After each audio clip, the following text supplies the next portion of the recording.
Hello and welcome to our special coverage on China's Shenzhou-18 space mission. I'm Wang Mengmang, and today the three-person crew, Ye Guangfu, Li Cong and Li Guangsu, are heading back to Earth. They have completed all planned tasks after a 6-month stay in orbit on China's Tiangong space station.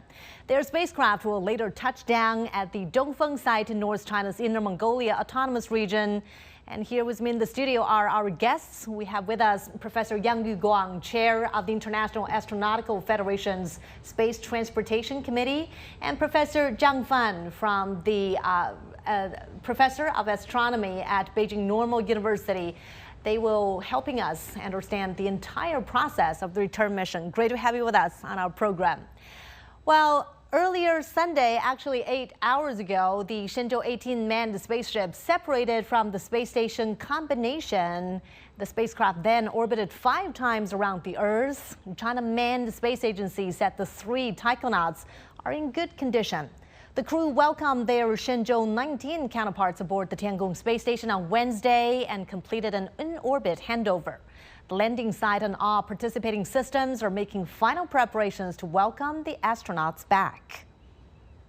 Following the development for us is our reporter Zheng Yibing. He joins us live from the Beijing Aerospace Control Center. Yibing, good to see you there. The Shenzhou-18 crew are heading back home after a 6-month mission, and I'm sure the ground staff is monitoring their movement every step of the way. What can you tell us? Well, yes, Mangmang. Well, at the current time, the landing site and also the all participating systems, they have been working, making the final preparations for the return of the Shenzhou-18 crew. Here at the Beijing Aerospace Control Center, you can hear behind me the working staff is busy working. Well, this is a center overseeing the whole process and the all working systems for the return of the Shenzhou-18 mission. Well, we see the whole process from the separation of the Shenzhou-18 spacecraft from the China Space Station to the entering the atmosphere and to the touchdown at the Dongfeng Landing Site. The whole process we could see at this place. So this is a very fresh moment for me. And out for the Shenzhou-18 crew members from the big screen behind me, we can see their status. While with Mr. Ye Guangfu, the commander Ye Guangfu, sitting in the middle, and Li Cong and Li Guangsu, the 2 other crew members of the Shenzhou-18 crew, they are sitting comfortably inside the Shenzhou-18 spacecraft. So that is the status of them at the current time. So in the meantime, at the Dongfeng Landing Site in northwestern China's Inner Mongolia Autonomous Region, the air and ground teams are in position. They are making the final preparations for the return.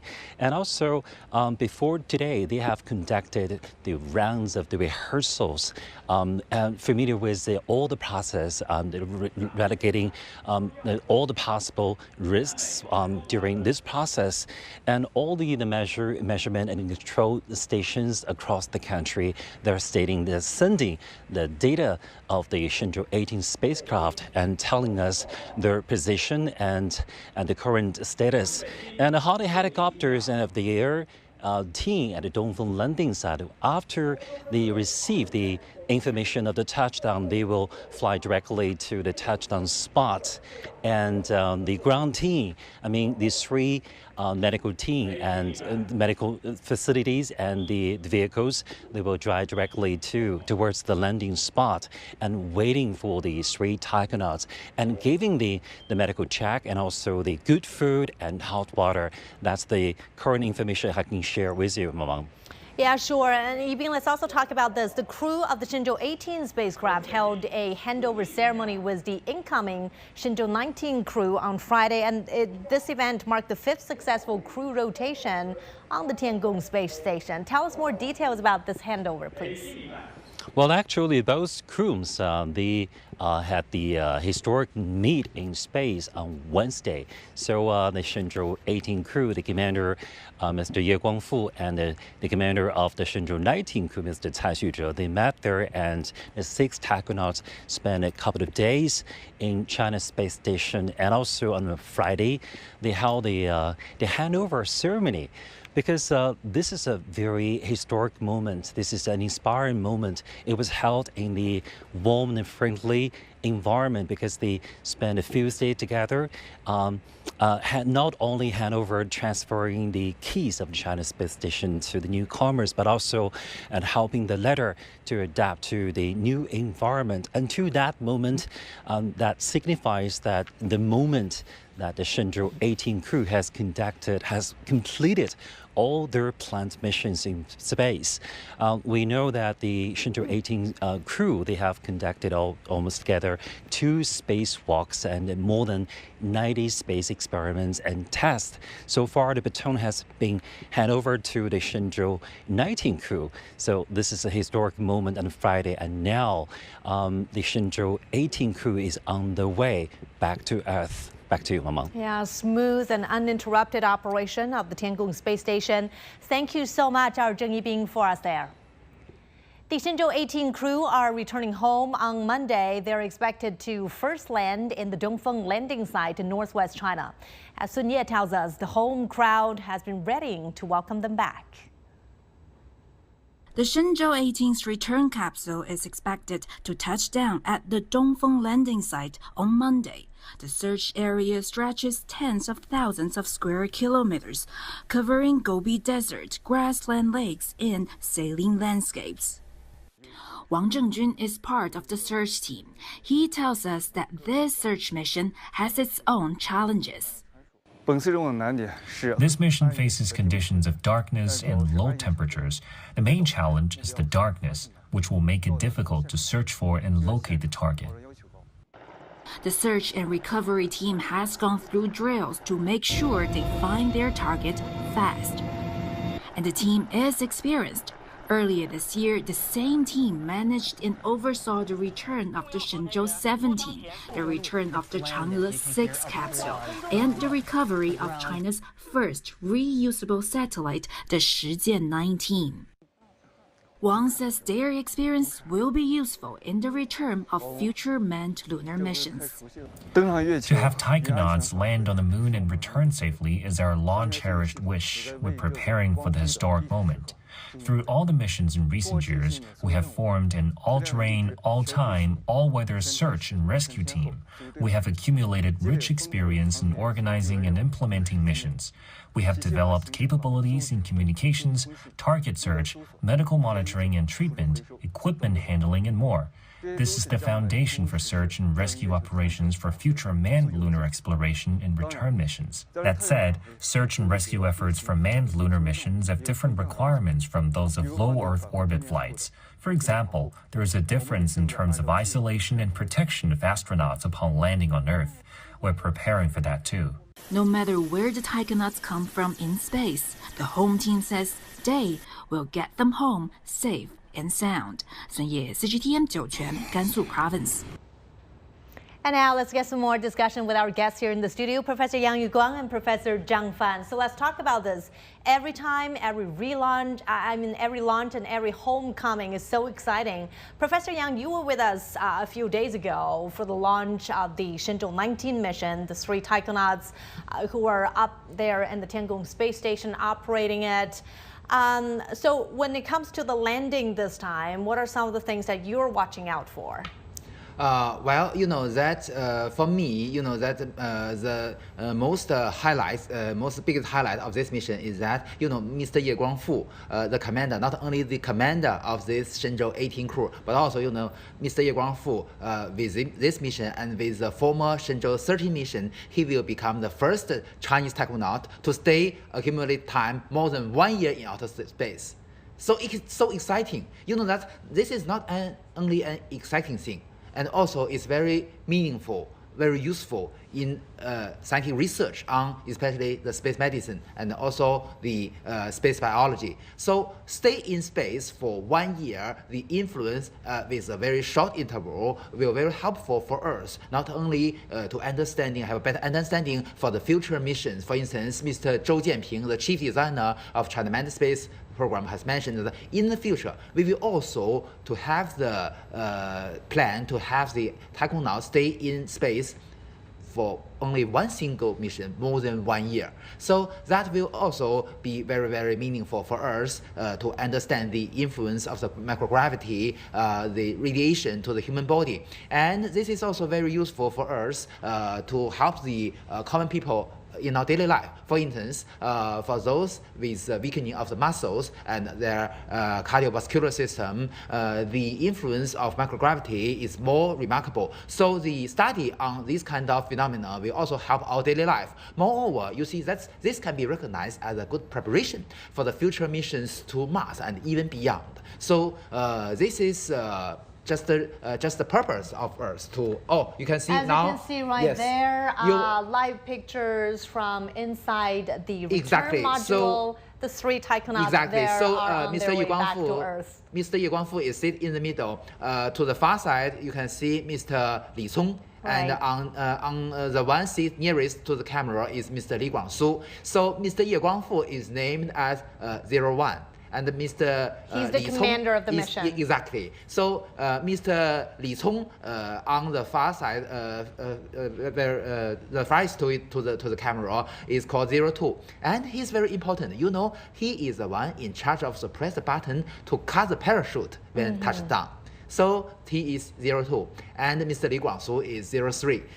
Please note that this is a real video stream, and at this moment we still have a communication link between the Shenzhou-18 spacecraft and the ground stations. And now this picture gives a sense of where this return module is in relation to Earth. This is a 3D animation, but this 3D animation is driven by real data, which means that the position, the attitude, and other parameters are based on the real ones. So you can see how you can imagine how the real one is. Sure. With this 3D animation. Professor Zhang, I'd like to get your thoughts on this. Looking back at this, I mean, we are still in the final stage of the Shenzhou-18 mission, awaiting for the return of the 3 astronauts. But looking at this mission, the past 6 months in space, what have been some of the highlights so far? Right, so the Shenzhou-18 mission is, I think it's the 3rd one of the routine sort of running of the space station. So they're really up there not doing construction work, they're doing scientific research. And a lot of the research they're doing is geared towards longer term stay in space. They're doing research on how vertebrate animals like fish would behave in zero gravity, how they reproduce, and some of the samples they take down would contain sort of fish eggs, and you can look at them, see how they evolve. And also there's stem cell research regarding sort of plants, how plants would behave in space. So all of that is for designing future plants crops that may sort of work in space, so you can actually plant stuff. So all of that. Gearing towards a long-term stay in space is one step towards sort of the future utilization of the low Earth orbit. If you pay attention to the commercial aerospace industry, they're really pushing down the cost of launching quite dramatically. So once that's done, then you can potentially do very interesting things in space because it's high vacuum, it's temperature. You can control that really well. There's no seismic vibrations, so you can do precision manufacturing sort of thing in space. You know, some of the high-tech stuff, for example, quantum technology, may require that kind of environment, and that justify the cost of doing the space manufacturing in low Earth orbit.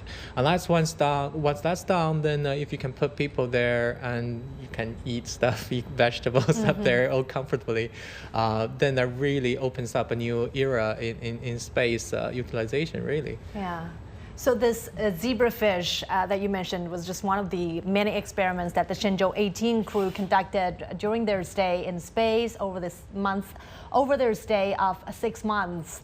And then they've also conducted 2 spacewalks. One lasted about 8.5 hours and the other one 6.5 hours. The first one so far has been China's longest spacewalk. Another very interesting thing Professor Zhang had mentioned about zebrafish, but this time for the Shenzhou-19 crew, they will feed the fruit flies.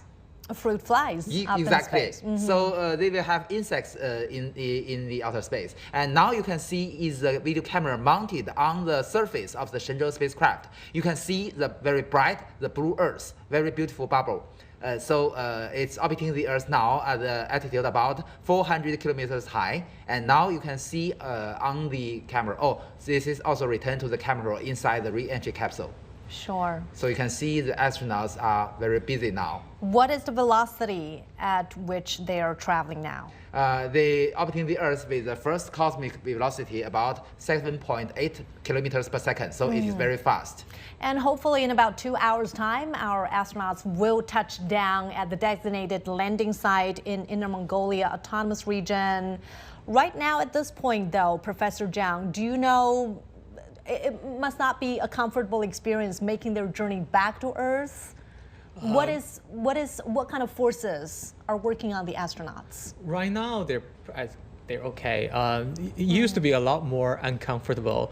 It used to take like 28 hours or something like that for them to be able to adjust the orbits correctly. Now they can do it in 7.5 hours. That's just a long trip. So if you notice the whole Tianzhou, the Shenzhou craft actually has 3 parts. One of them is the orbital module. That's kind of a legacy thing for when you really need to spend extended time up there. You need to use the facilities. You need to be able to stretch your legs a little bit. So they have this extra room.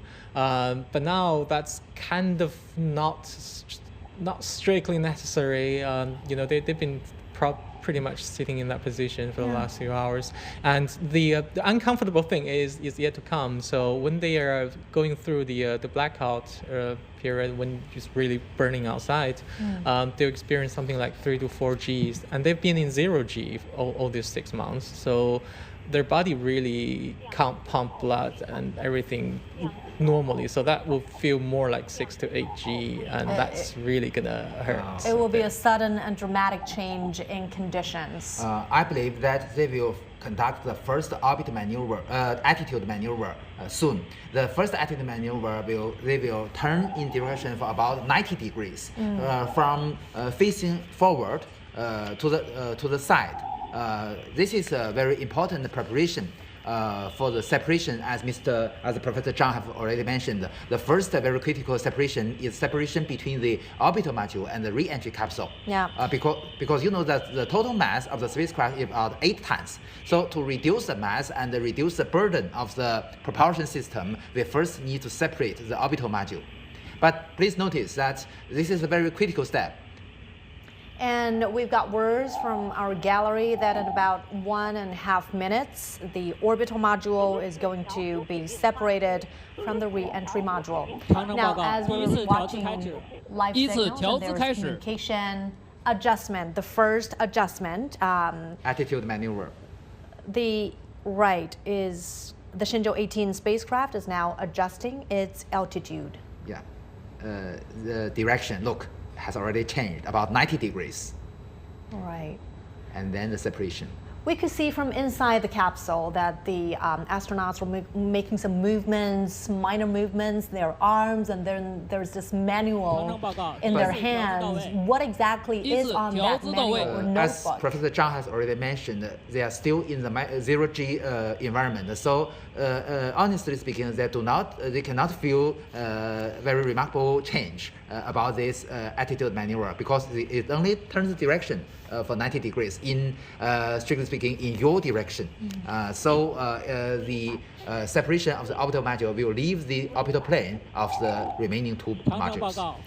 This return trip is being watched closely, and now at this stage, this is the process where the re-entry capsule has separated from the propulsion module. No. This is the first separation between the orbital module and the re-entry capsule. Look, on the screen we can see the 3D animation. The orbital module has already separated. Now you can see the remaining 2 parts are the re-entry capsule and the propulsion module. And now we are seeing the second altitude adjustment. Yeah, exactly. So with this adjustment of its direction, it will facing backwards. It's the preparation for the re-entry burn. 2次调姿到位。 Okay, They've completed the accomplished. second altitude adjustment. So we'll soon see the burn of the main engine. Right. Please notice that the propulsion module has 4 main engines, each with a thrust of 2,500 newtons. Please note that we only need 2 of them. So you can see the other 2 as a redundancy to keep the safety of the astronauts. This is very important for us. As we mentioned earlier, about 8 hours ago, the return module undocked from the Tiangong space station. What were some of the necessary steps, Professor Zhang, after the handover of the crews and before their return? Right. 航程报告，返回制动开始。 So from the 发动机 screen, 开 you 机， can see 返 the 回 main 制动开 engine 始。 has already ignited. You can see on the 3D animation, you can see the flame of the main engine. And also you can see the small flames are the working of the small engines called attitude control engines to keep the whole procedure stable. You see there are all kinds of error disturb the main engine. So we need the attitude control engines to keep the attitude of the whole spacecraft very stable during this re-entry burn. So it will take for about 2 or 3 minutes, and with this re-entry burn, the spacecraft will change from an orbit to a re-entry trajectory. With the re-entry trajectory, although at this moment it's still in a vacuum condition, as Professor Zhang has mentioned, but the lowest point or the perigee of the spacecraft will be in the atmosphere. So this is a key step for return home. All right. So before their return journey to Earth, Professor Zhang, what were some of the necessary steps to make sure that the capsule was ready to go? Right. They would need to transfer all of the experimental samples that they're taking down with them onto the Shenzhou And some, craft. excuse me, some live images from the ground where we could see infrared camera capturing images of helicopters for search and rescue. They are on their way and they're all ready for the return of our astronauts. Professor Zhang, yes. Right. So the samples, and then they'll do some checkup on the air tightness of the connection between the Tiangong station and their craft, and get familiarized with all the procedures again, and basically just be cautious. So at this stage, are the astronauts quickly entering the blackout zone? How long is it? How far is it away? It still needs at least about half an hour. You see, at this moment, they are still, as I mentioned, they are still at a very high altitude, about more than 300 kilometers high. So the blackout area happens below the common line. It's below the 100 kilometers, so it needs a very long, what we call a coasting phase. 返回制动结束。 Great. So 发 they're 动机关 already 机， in the 返回 re-entry 制动结束 trajectory.。北京引导数据已发出，东风。 And we are still following the 华山， communication between the 天路， ground control center and the astronauts in the return 雄鹰， capsule. At this moment, the re-entry trajectory has already been established. So one critical step 是 at this moment is to have all kinds of measure to 黄河， determine how accurate the re-entry burn is, and to have the first forecast of the landing point. And as our reporter, Zheng Yibing, he was at the control center, he mentioned that all systems were ready for the search and rescue operation. Hopefully in about 2 hours' time, our astronauts will be back in the designated spots in Inner Mongolia, the landing site. And the ground staff in charge of a search and operation have gone through different exercises and drills to make sure that their operation will be spot on to receive and retrieve the return capsule and our astronauts in a timely and safely manner. On the left of the screen, you can see, as you mentioned, is what you mentioned, the infrared camera, the video from the recovery system. Actually speaking, the recovery system is also a very big system in our whole manned space program. This time we use 5 helicopters and more than 100 ground vehicles to welcome our heroes home. Sure. Professor Zhang, let me ask you this. What kind of preparations have been made for Shenzhou-18's return here on Earth? I think the most significant one is just right 24 hours before this return, they did a full dress rehearsal.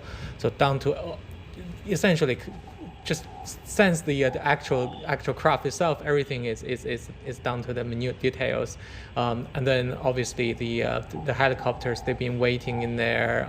They mentioned that if the temperature drops below zero, they're gonna turn on the engines every hour just to make sure everything is in the ship shape. It doesn't actually freeze over. And also because it's night and it's a dark night. It's at the beginning of the month for lunar sort of Chinese calendar, which means the moon is just a silver sliver. So they installed extra sort of infrared pods on the helicopters. They have searchlights. They have night vision goggles. So all the bells and whistles for looking for this thing in a very dark desert. Yeah. So the moon is not so bright at this time of the month. Are other weather conditions cooperating this time? At least from the view, as you mentioned, from this infrared camera, we can see that the landing site is in good condition. But honestly speaking, you know that it's located in the Badan Jilin Desert near all the Gobi Desert. Yeah. So the natural condition is not very good, not very friendly. So there are frequently have the sandstorms, and also it's actually speaking is already very cold at this moment. So a little bit tough for the ground team. Sure. For every manned mission, every launch and homecoming is so breathtaking. Every one of us, people from China, from home and abroad, are closely watching every development, every step of the way. And as we mentioned earlier, the three astronauts, their names are Commander Ye Guangfu and also Li Guangsu and Li Cong. Yes. They've conducted I just two heard the voice spacewalks of in Mr. Ye space. Guangfu. He reported he's feeling good. Right. It's very important to update the ground control with their physical conditions.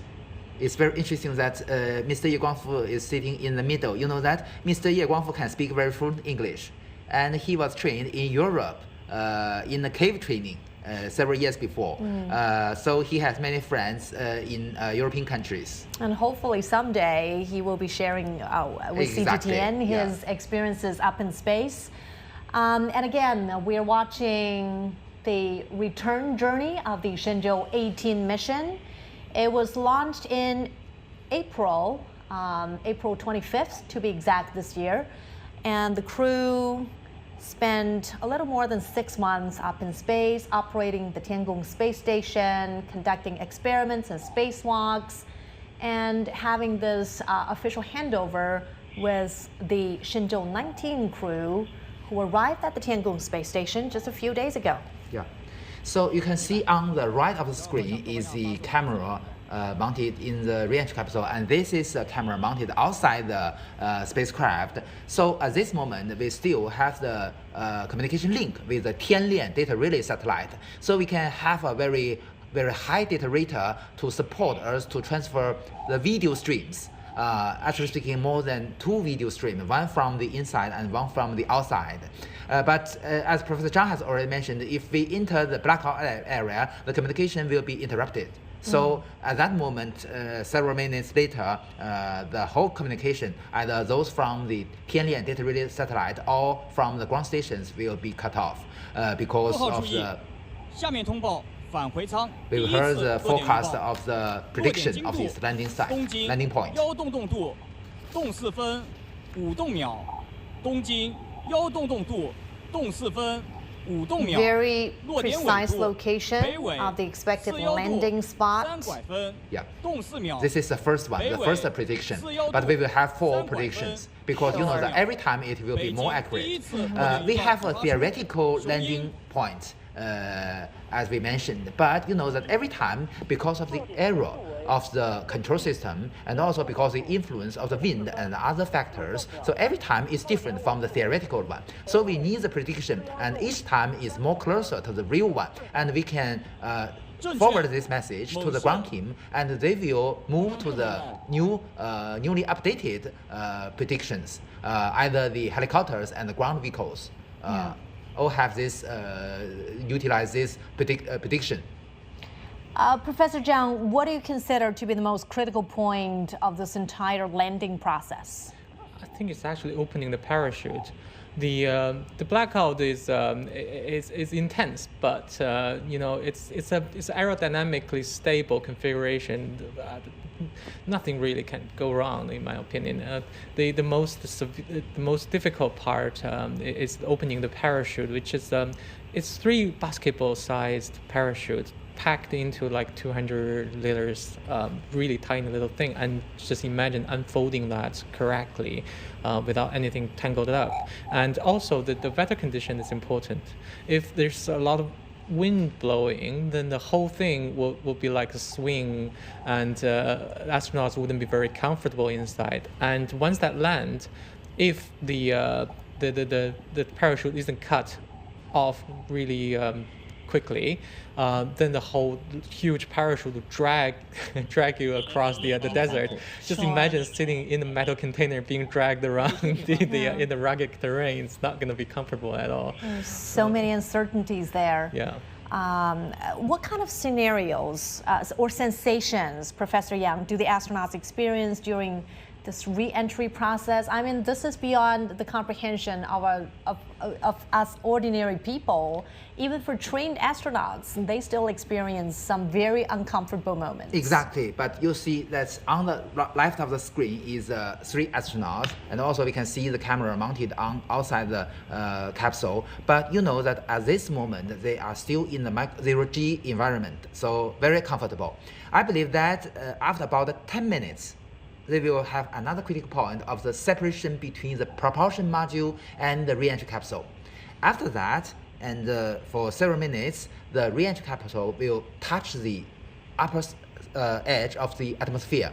So at that moment, they will feel the G forces, and it becomes bigger and bigger. And the peak value will be about 3.6, which means that 3.6 heavier than their own mass.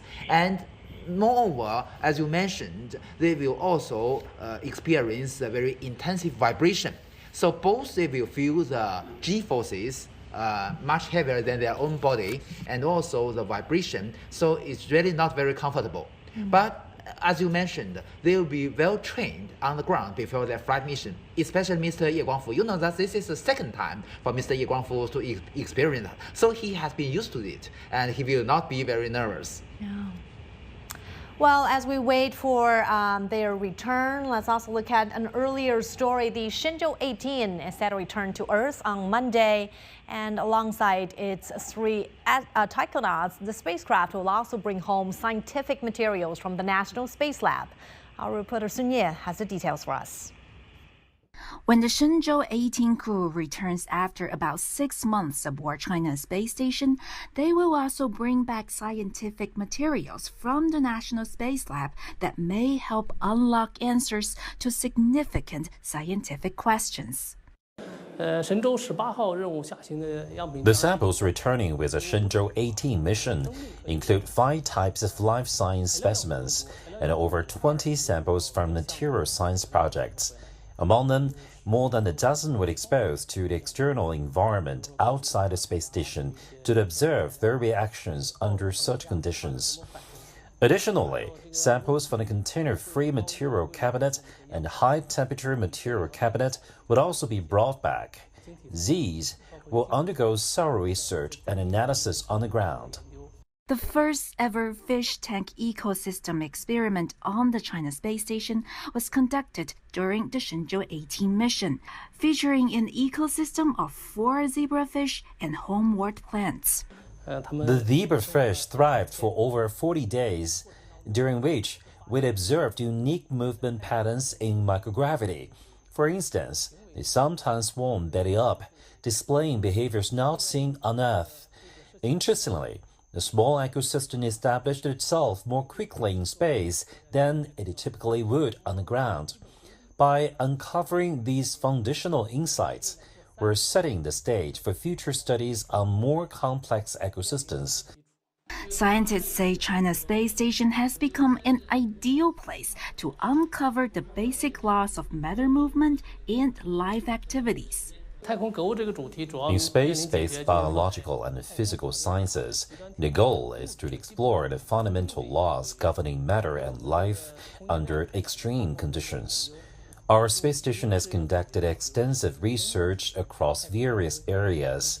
For example, we're examining the biological effects of space on living organisms, studying impacts at the molecular, cellular, tissue, and organ levels, right up to entire organisms and groups. How are they influenced by microgravity and radiation? What countermeasures can mitigate these effects? These studies provide essential insights into the basic principles of life and its adaptation. The Shenzhou-18 crew conducted some 90 experiments and tests across fields such as microgravity physics, space material science, space life sciences, space medicine, and space technology. 深夜 CGTN 酒泉 Gansu Province. Well, gentlemen, this is quite unusual for us to be, playing the stories, and at the same time, we're also watching live signal from inside the return capsule of the Shenzhou-18 mission, where we could see 3 astronauts are getting ready for their return to Earth. Certainly a very exciting moment, but a lot of people are waiting anxiously whether everything will go well for this final step of this mission. Exactly. So at this moment, there are 2 modules, the re-entry capsule and the propulsion module, still waiting for the separation. So at this moment, the attitude control of the spacecraft still is charged by the propulsion module. At this moment, you can see that the three astronauts are in very good status, and also they are reading the manual, because you know that the manual, the content of the manual, not including those of the normal operations step by step, but also include those of the abnormal cases. So the emergencies. They have to be aware what they should do and what they should not do in the emergency case. So this is also very, very important. And on the left of the screen, you can see also, as you mentioned, the infrared camera on the ground, in the ground recovery system. So it's a little bit cold in the Dongfeng Landing Site at this moment, in a very dark night, but still very, that everyone is very enthusiastic to welcome our heroes home. And also the helicopters, as reported by Mr. Zheng Yibing and Ms. Sun Ye, they just had the drill several days before, so everything goes okay. Not only the helicopters, but also the ground vehicles. Sure. Well, if you've just joined us, this is our special live broadcast of the return journey of the Shenzhou-18 mission. And right now it's just past midnight. It's early morning here in Beijing, and in about less than 2 hours, hopefully, we'll be seeing the touchdown of the return capsule of the Shenzhou-18 spacecraft. I believe within 4 minutes, there will be another critical step, is the separation between the propulsion module and the re-entry capsule. You know that on the ground, just along the trail of the spacecraft, you can see a very beautiful scene. There is a very high spot when it enters the atmosphere in the re-entry capsule. A very bright and very big spot. And also it has a very beautiful trail. The trail is the debris of the propulsion module, because you know that it do not have a heat protection system. When enters the atmosphere, it will be broken into pieces and burn in the atmosphere. So you can see it forms like the meteor shower, a beautiful trail. So this is a very interesting thing which can be seen by all the ground stations along the trajectory of the Shenzhou spacecraft. Beautiful view from space. And Professor Zhang, we know that this is Shenzhou-18, is the 13th manned Chinese spacecraft and the 7th flight to the Tiangong space station, but the 3rd manned mission to the China space station. Is that correct?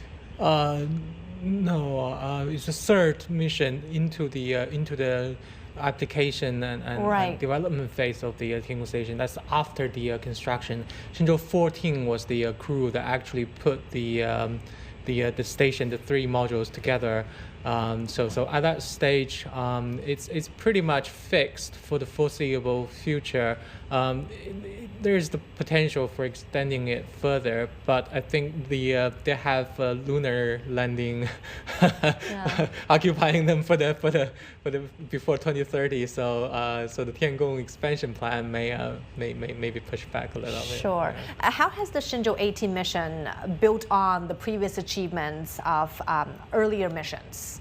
Well, that this, as Professor Zhang has already mentioned, this is in the application and development phase. So the major task in this phase is conducting all kinds of scientific research. So it is very complex or difficult to describe which one is more important, but all kinds of very complicated scientific research in orbit. But very interesting, Professor Zhang has already mentioned, is that the potential lunar missions within several years. You know that Mr. Cai Xizhe, the commander of the Shenzhou-19 mission, also expressed his wish to the media formally that he wants to walk on the moon. And more interesting is that I suggested to my technonaut friend to eat mooncake on the moon. I'm sure so many astronauts would share the aspiration to finally set their foot on the moon, and this right now is something in the making. This is a very ambitious plan. China aims to land its astronauts on the moon by 2030. Professor Zhang, we know that you are involved in some of the projects, hopefully in the future construction of the lunar research station. Can you share with us some of the progress going on? Right. Well, I'm one of the astronomers. There are a whole bunch of us putting in proposals for what science we can do at the research station. Essentially, what's going to happen is that before 2030, there will be human being sent to the moon. But even before that, there will be Chang'e 7 and Chang'e 8 going there. Chang'e 7 probably going there in 2026. That mission is mostly there to look for water. So they will look for it from the orbit, and they will have flyover capabilities, sort of small jumper sort of rockets going around and look for water in the deep craters where the sun never get to, from the far side of the from the near side. The station will be on the near side, near the South Pole, and then the Chang'e 8 will try to do some. It's not completely fixed, all the missions on Chang'e 8, but it would likely to do some in situ resource utilization experimentation, and then possibly two more sort of technology demonstration missions. There. More communication. 北京明白。 Okay, the helicopters have reached their position. Right. Yeah. So once the astronauts get there, they will actually have something to use. All of the other probes would already have brought useful stuff for them to be able to move around, for example, on the moon. And then before 2035, there will be the basic shape of the lunar research station, which basically consists of the whatever these four missions can bring up there. And then after 2035, it's all up in the air. So that's where we're putting in the proposals for more extended of this system. And now this is also an important step. From the commander, we heard that the propulsion module and the re-entry capsule has already been successfully separated. So this is another great step. Mm-hmm. So when we were talking about all these lunar missions in the future, all the way up to 2035, there was another set of missions going on Mars. The Tianwen, for example, it also aims to retrieve some samples from Mars. Yes. Around the same time that China aims to land humans on the moon. Exactly. So Professor Zhang has already mentioned a very important step of the establishment of our first robotic base on the lunar surface. But it is very interesting also, there is a very interesting related issue that this time during the Shenzhou-18 mission, they will transfer some bricks from the inside station to the outside. These bricks were made by the regolith, which simulate the features of the lunar regolith. So this is a good preparation for in the future, as Professor Zhang has already mentioned, the on-site resource utilization. We can use the regolith on the lunar surface to make the brick. So this time we will test it in our Tiangong space station because it's also in the vacuum condition and also have extremely high and low temperatures. So this is a very good or ideal environment to test the simulated bricks first. Well, Professor Zhang, it could get really technical. I want to ask more about your project, the design and the philosophy of the project. What do you hope to achieve? Right. So there's an international push to use the moon as a detector for gravitational waves. So when the waves come through, it stretches the space and time. So it will stretch the moon. The moon will start ringing. If you put seismometers on the moon, strategically located, if they're sensitive enough, you might be able to detect certain gravitational waves. So internationally, the Europeans have this lunar LGWA project, lunar gravitational wave antenna project. We are putting in a proposal for a simplified version of that. So theirs is more sensitive but more difficult to achieve. So there's a global, not just for us, there's an international push. The scientific community is working together to make the moon into something that we can actually benefit from, not just going there, use it for something. Yeah. And if we look at things from a holistic perspective, how does the Shenzhou missions pave the way for China's other space ambition, for example, landing humans on the moon? Well, one moment. Just now, we just heard the voice that our Kashi ground station has already captured our Shenzhou-18 spacecraft. You know that Kashi space station is in Xinjiang Autonomous Region. It is in the most west part of the Xinjiang Autonomous Region. So although at this moment, the Shenzhou spacecraft is still outside China, but already our ground stations in China has already captured it. So this is a very good moment for them to return home. They're just getting near. Yeah, exactly. So for your question, okay, there will be the second prediction of the landing point. And as you said, as the return capsule gets nearer to already close to our China's territory. The prediction of the location will just get more precise. Yeah. So soon the spacecraft will enter the blackout area.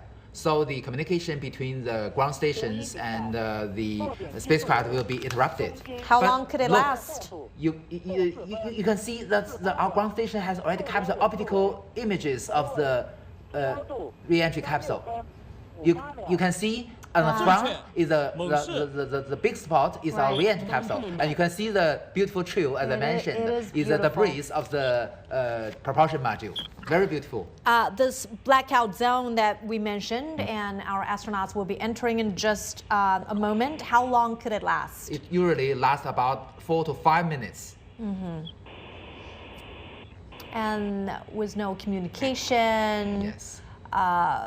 Between the crew and the ground staff, it could be some anxious waiting time. But as Professor Zhang mentioned just now, it's protocol. It's something that it's natural. Each landing will go through. So at this moment, as you asked, the spacecraft, inside the spacecraft, the 3 taikonauts are experiencing the very intensive G-forces and very intensive vibration. Not very comfortable because of the aerodynamic drags and also the aerodynamic forces acting on the fuselage of the re-entry capsule. So this is the most inconvenient phase of the astronauts, but after the deployment of the main parachute, it will be very safe.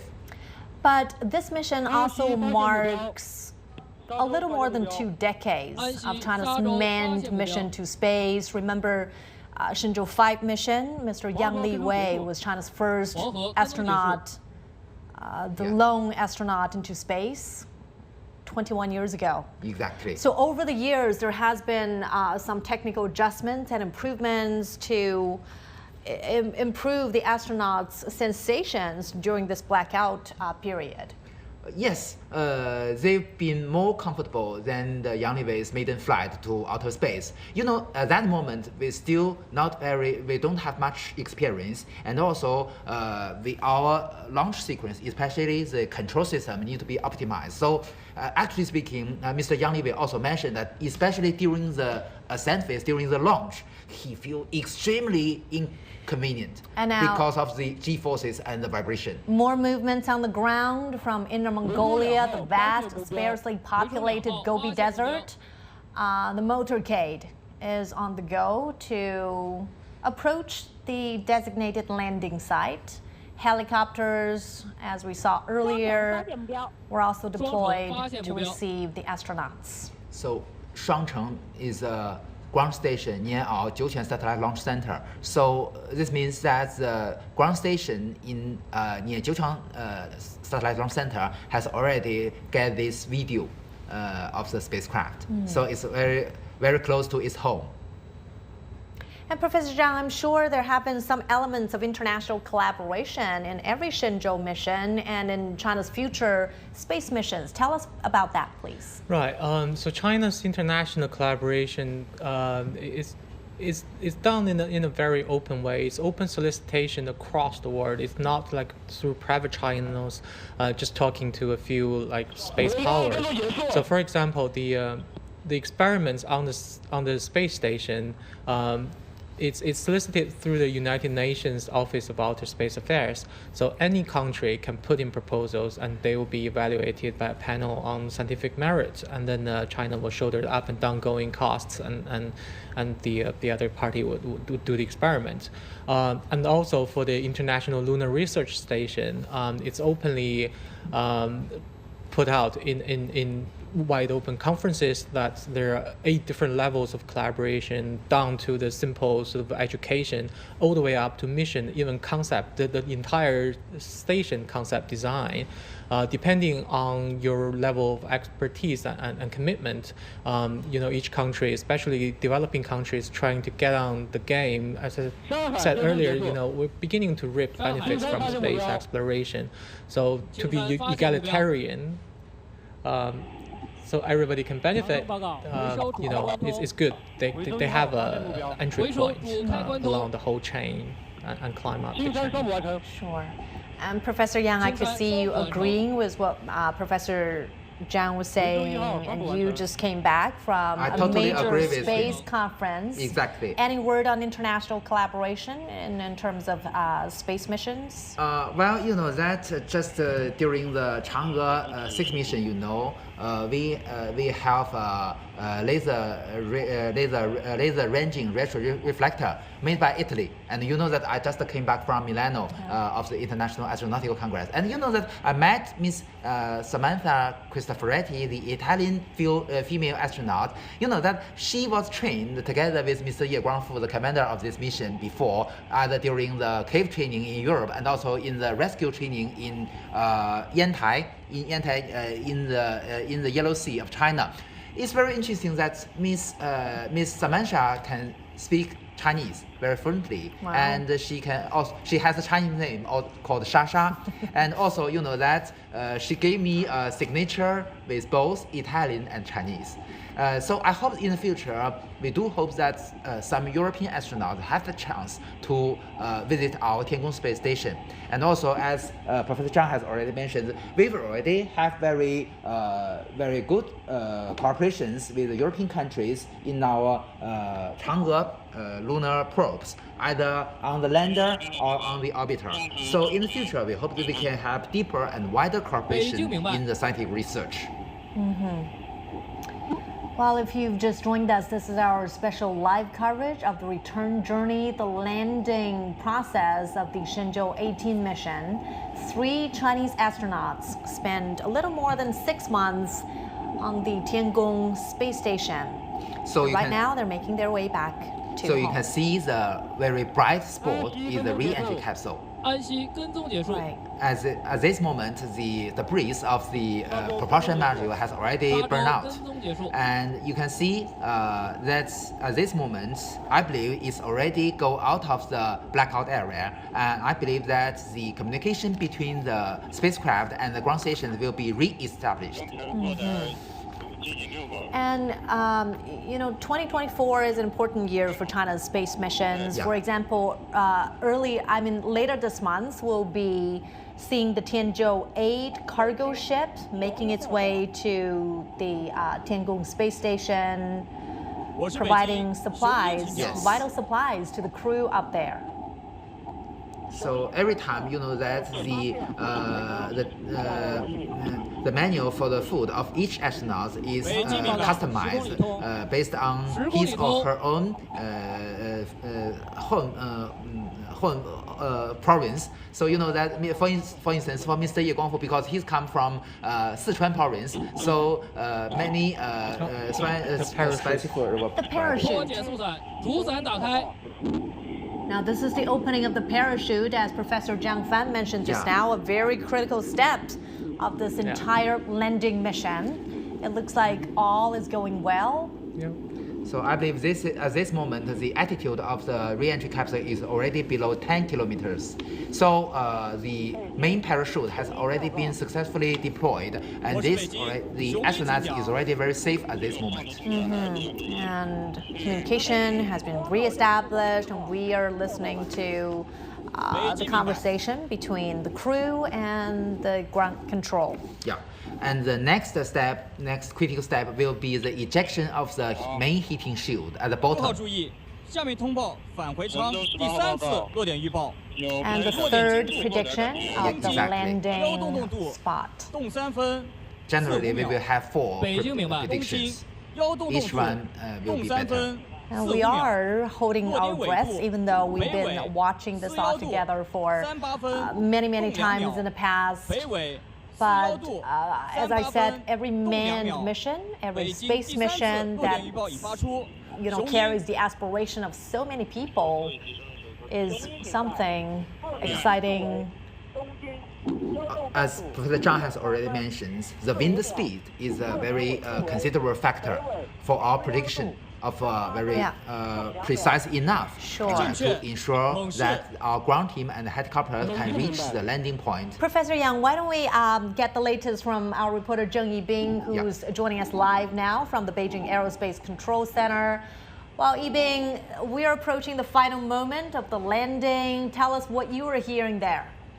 Well, yes, Mama, we're about to witness the historic moment of touchdown of the Shenzhou-18 manned spacecraft at the Dongfeng Landing Site. From the big screen behind me, we can see the whole process from the Shenzhou-18 spacecraft entering the atmosphere, and also to the opening of the parachute and to the later touchdown moment.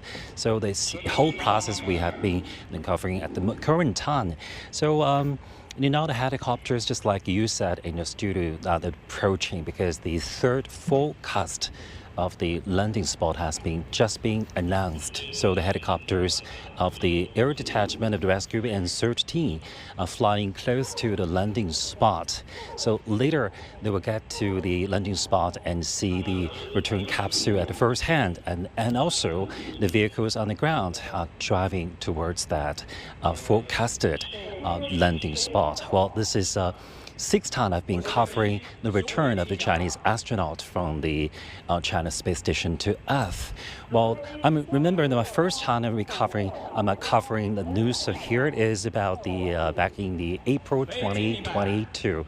Well, at that time, the commander Ye Guangfu was the member of the Shenzhou-13 crew, and now he has become the commander of the Shenzhou-18 crew, and he has just with other crew members of Li Guangsu and Li Cong Lichong. They are just returning from the China Space Station and heading towards the Dongfeng Landing Site. So that's the current situation. We'll brief you on what's happening here in the latest about this crew. Back to you. Thank you so much, Yibing, for that update. And as you mentioned, and as Professor Yang mentioned, Mr. Ye Guangfu, the commander of the Shenzhou-18 mission, is bringing home with him a career milestone. He has become, in fact, the first Chinese astronaut who has spent more than a year in space. More than a year, yeah. Right? Isn't that remarkable? So I believe that at this moment, the main heating shield has already been successfully ejected. Okay, and also there are also several critical steps. So sooner or later you will see some. Maybe this is at night, so maybe you can see the white smoke released from the capsule. That is the release of the remaining propellants. Actually speaking, hydrogen, because it is toxic. So we need to release that to ensure the safety of the ground staff. And also, you know that just before landing, we will change the direction of the ropes on the parachute from a leading one to a perpendicular one. So this is also a preparation for the landing. And another critical step is to raise the seats of the astronaut to have energy or impact dumpling for the touchdown. The final step, just 1 or 2 meters above the ground, we will ignite the retro rocket, the 4 very small solid motors, to continue to reduce the speed of the capsule to about 1 to 2 meters per second. So that will be very comfortable for the astronauts. The cushioning effect. Yeah. Professor Zhang, you mentioned the size of the parachute earlier. You said this is about the size of a soccer field. Right, just 1,200 square meters. Tell us about this design and what are the functions of this part. Right, so the parachute, there's actually 3 parachutes. We probably didn't see the earlier 2. There was a very small one, sort of dragging everything out. And then later on, you have the decelerator, sort of medium-sized parachute. And then the main one, once it's opened, it doesn't open fully right at the beginning. It sort of gradually opens up. So the whole dragged out procedure is to reduce the deceleration intensity to make it more comfortable for the astronauts, and also for the structural integrity of the parachutes themselves is beneficial. So at this stage they'll experience something like 2G or something. So that's reasonable. And right now we could see from the screen on the right that the altitude is right now at around 3,000 meters. Still 3,000 meters above the surface of the ground. Yeah. Right. So the deployment of the parachute, is this considered a very important step for the success of the entire mission? Absolutely. You know that from the view of the whole history, you know that they do have trajectory.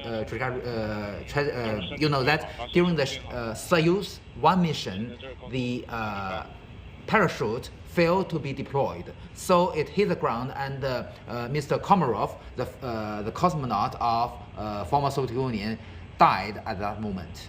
So the deployment of the main parachute is extremely important, and that is the reason why we have a backup chute in case to avoid the dangers when the main parachute has not deployed properly.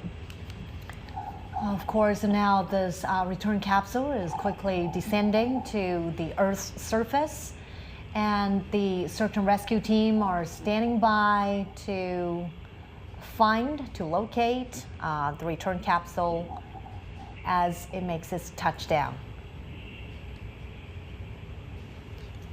It looks like it's not swinging too badly, so the wind condition is good. Yeah. Although it's a little bit cold at that moment. Yeah, I believe this is also very difficult for the ground staff, but also a little bit difficult for the reporters because you know that in Jiuquan Satellite Launch Center it's already very cold.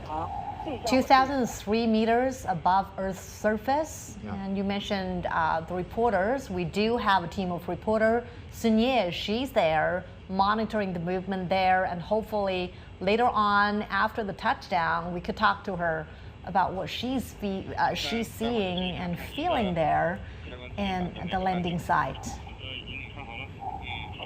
It seems that we heard the voice of the astronauts. And hearing their clear sound is a sign that their physical conditions. Yeah. Several minutes later will be the critical step for Mr. Li Cong, because he will in charge of the button to cut off the parachute.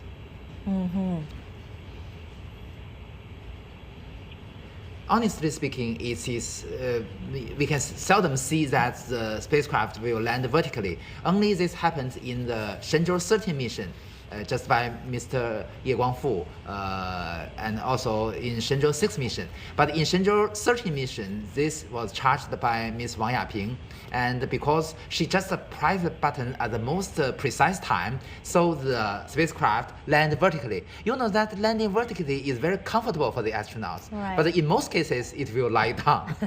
We'll see what happens this time. Of course, our astronauts have undergone intense training, and right now we are seeing younger generations of astronauts being recruited and starting their training, aspiring to their space dreams. And talking about that, we have a very young team of astronauts, the Shenzhou-19 mission up there in the Tiangong space station. What are some of their priority job? Well, you know that, as you mentioned, the crew of the two of the crew of the Shenzhou-19 were born after 1990, and also you know that Mr. Li Cong in this mission was born in 1989, also very young. I personally speaking, I think this is a good preparation for our future manned missions to the moon. As mentioned by our space hero Yang Liwei just several months before, that all the astronauts preparing for the human missions to the moon will first they must have the experience to stay in our Tiangong space station. So you see that today our Tiangong space station is not the national lab for our space science, but also you know that it is a good training base for our future lunar missions. Absolutely. And right now, the return module is less than 1,000 meters above the Earth's surface. Our astronauts will soon make their landing back home. You know that just at the bottom of the capsule, we have a gamma ray altimeter. It emits gamma ray radiation to the ground, and with the reflection, we can measure a precise distance between the bottom and the ground. So just at 1 or 2 meters, it will trigger the retro rocket, the 4 small solid rocket motors, and it will continuously, you know, at this moment still the speed, the descending speed is about 6 to 10 meters per second. So still very high. If you directly touch down, it will be a great impact. So with the help of the retro rocket, it will landing very softly, very gently. Sure, and we could see from the picture that the wind condition is cooperating. It's pretty stable right now. Pretty stable. And as we talked about preparations for search and rescue missions, there's helicopters, a team of helicopters, as well as the motorcade. How do the aerial and ground search and rescue operation cooperate to locate our astronauts? Because of the forecast and the fact that there is actually Beidou's navigation signals being broadcast, they know exactly where it's going to land, and also the helicopters can see this thing, and they will close in after the heat shield get ejected, so they don't get hit by it. So as soon as this capsule touches down, the helicopter will be there within minutes. So it's almost instantaneous, and then the ground. We've got another moving object near this return module. Is that one of the helicopters? Exactly. That must be one of the 5 helicopters. Sure. Yeah. So we just heard the voice of the commander of the re-entry mission that the fourth prediction of the landing point has already been announced. So the commander needs to confirm with every team, including the helicopters and the ground teams. Absolutely. Yeah. So this is a video taken from one of the helicopter. We have 5 helicopters. One act as commander, one act as okay, touchdown. Touchdown. Yeah. Welcome home, astronauts. Yeah. So you can see the smoke. Smoke is the ignition of the retro rocket. Live signal now from the landing site where China's Shenzhou-18 mission, the return capsule carrying 3 astronauts, landed safely at the designated landing site in Inner Mongolia Autonomous Region, and now it's up to the ground search and rescue team to find our astronauts and open up the capsule. Well, we can check whether it is vertical or not. Yeah, that might look. It looks like it's upright. So good job. Yeah, it looks like an upright position. Great job. Bragging right for him. The weather there is pretty ideal for the landing, even though lighting, the moonlight is not that so bright, but then our rescue teams are making it up. So this is a video taken by a camera mounted on the helicopter or the ground vehicle of the recovery team. So this is an infrared video stream. You can see that at this moment still the range capsule is still in a very high temperature because of the friction with the atmosphere. So it's very hot. And now the motorcade on their way. It seems that this landing process goes very smoothly. It's so smooth that it took shorter time than we had anticipated. Well, you know that still we need several minutes for the ground team to reach this point. Although you know that every time there is almost no exception that the helicopters will reach that first. But you know that the terrain of the landing zone, the Dongfeng Landing Site, is still very complex. So a little bit challenging for the helicopters to land down. So the commander helicopter will land first, and then the other 4. We hope they're safe and sound inside the capsule. We still await to see some images coming out from the return module.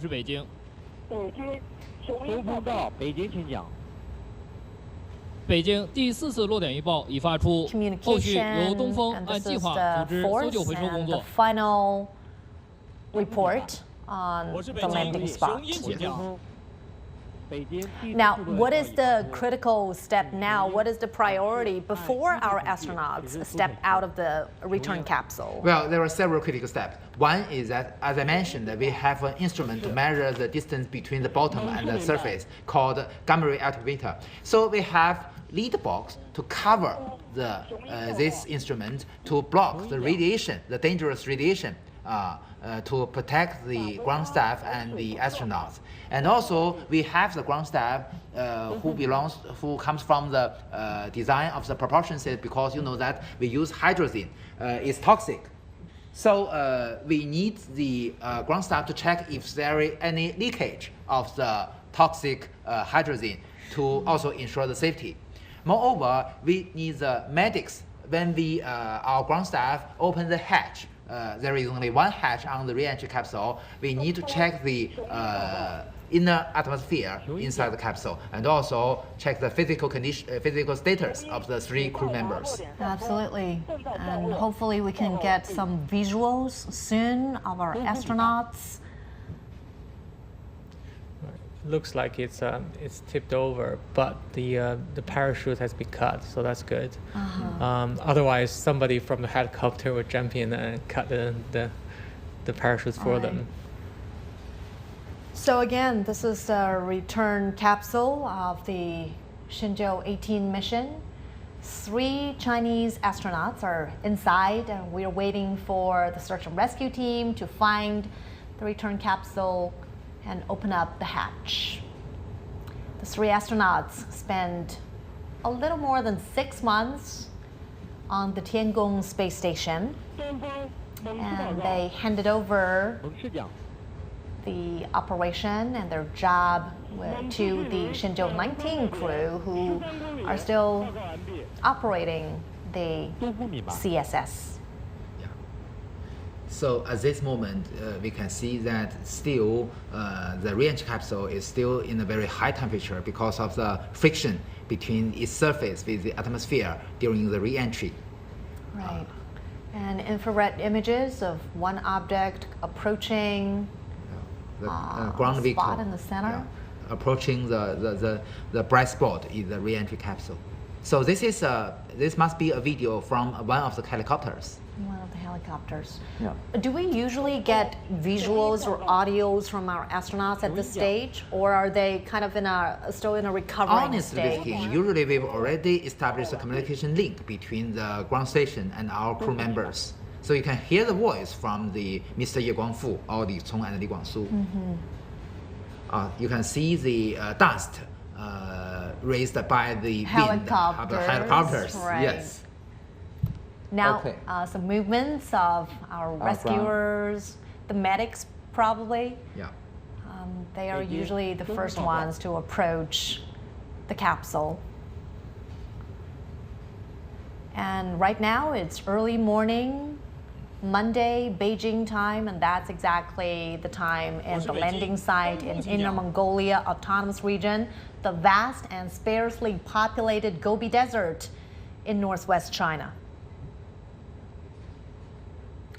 The commander of this mission, Mr. Ye Guangfu, is the first Chinese astronaut who spent cumulatively over a year in space. And this is Dongfeng is the name of Jiutian Satellite Launch Center, who are in charge of the whole recovery procedure. It just reported that the main parachute has already been cut off. right. So there will be no influence of the strong wind, which will cause any dangerous situation because of the parachute. And we also talked about how significant this mission is in terms of it marks 2 decades, a little more than 2 decades of China's 21 manned years. Space mission. And just imagine what a long way China has come. Generations of scientists, engineers, and astronauts. Okay, our helicopters had just reported that we already have one of them landed near the capsule. Sure. So we have one helicopter act as commander, one in charge of the communication, and the other 3 are related to medics. One is in charge of monitoring the health conditions of all 3 crew members, and the other 2 are in charge of the rescue in necessary steps. Now, as we were watching the landing process, it seems that the return capsule made an upright landing and somehow it tipped over moments later. What is the ideal position for the astronauts to, get out of the capsule in the fastest and the safest way? Well, that the design of the Shenzhou spacecraft is very interesting. You know that it adopted what we call a semi-ballistic re-entry. So the center of its mass is not in the symmetrical axis of this capsule. So because of this deviation, usually it will not land vertically. So like this time.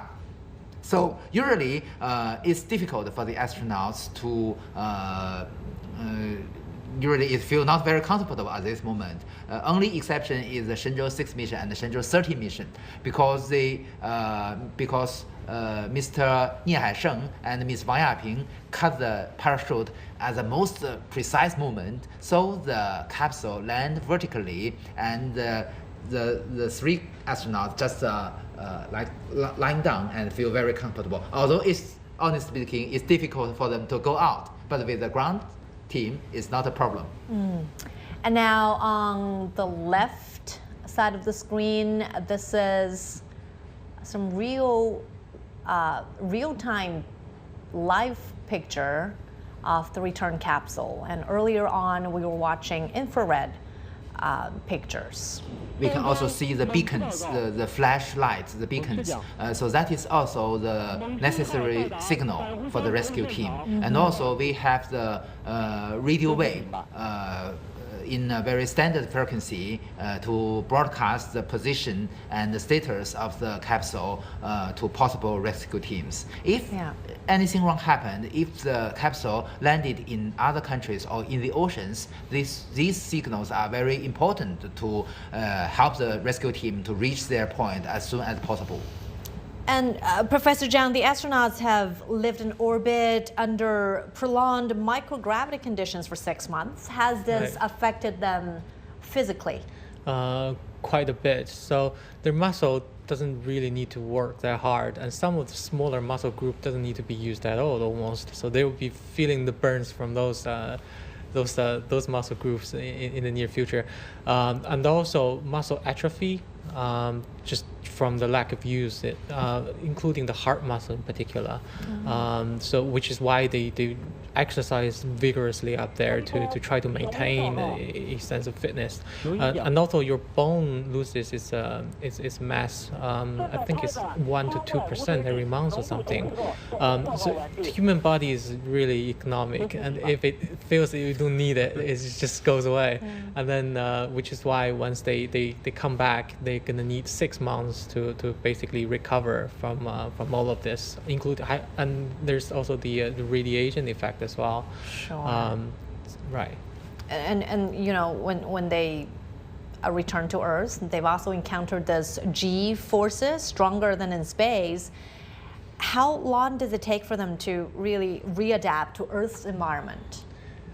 They will be feeling really dizzy, I would imagine, because well, might not be the only reason I work, but you keep your balance because there's some fluids in your ears and stuff.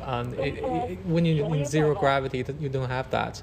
Once you get used to that and all of that suddenly turn down, you'll be feeling a bit nauseated, which is why, you know, when you're in parachute condition, the parachute, if it swings widely, then it will be pretty bad for you. And also because your heart isn't pumping things up as much in space, it's good for them. So you will see that they would be in a lying down position all the way through. They never sort of stand up. Otherwise, they're going to be dizzy because the blood doesn't go up against gravity. What kind of measures are needed to ensure the taikonauts' health after being in space for a prolonged period? This time, say 6 months. So immediately the medical staff, which is the ones wearing blue and white, one of them will go in, will ask questions. So usually he would be one that works very closely with the astronauts during training. So he would gauge their response quite accurately. We're witnessing this exciting moment where ground staff are trying to open the hatch. You may notice that the ground staff wear different, wear their suit in different colors. So some belongs to the astronaut system. The astronaut system is in charge of the health condition of the astronauts. And also we have some staff from the Shenzhou spaceship system. So they will be in charge of opening the hatch because they are more familiar with the spacecraft itself. So they belong to the different teams, but this time all serve for the recovery system. As for the training, the commander of this mission, Mr. Ye Guangfu, he's been there twice, and he's not the only astronaut who's been there more than once. So after their journey to space, when they come back to Earth, they still need to undergo vigorous training. Is that correct? It's correct. And also there are, actually speaking, there are 3 phases for their readaptation to the Earth environment. The first 1 or 2 weeks, they will lie in bed for ensure their safety, because their bones and the muscles are all very remarkably weakened. And the second phase will be the major recovery, and they will do exercise more and more. And finally, in the third phase, they will completely recover and return to their daily training. Sure. So you can see probably they are prepared to open the hatch.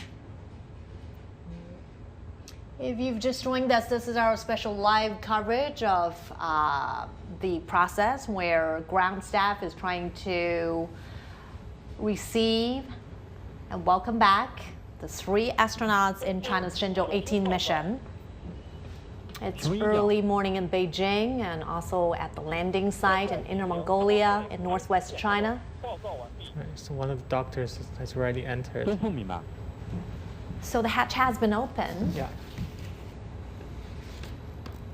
And one of the medics has entered the capsule, and they're examining the physical conditions of our astronauts. Just at this moment, there is a very important phase. It's called the readaptation of the gravity environment. So usually it depends on the different persons have different reactions. So some of them can readapt very rapidly, but some cannot. So this is not because they do not have sufficient training or not. This is just depends on their own physical conditions or even because of their own gene. So it's quite different, but still, for generally speaking, for most of the crew, they do need this period.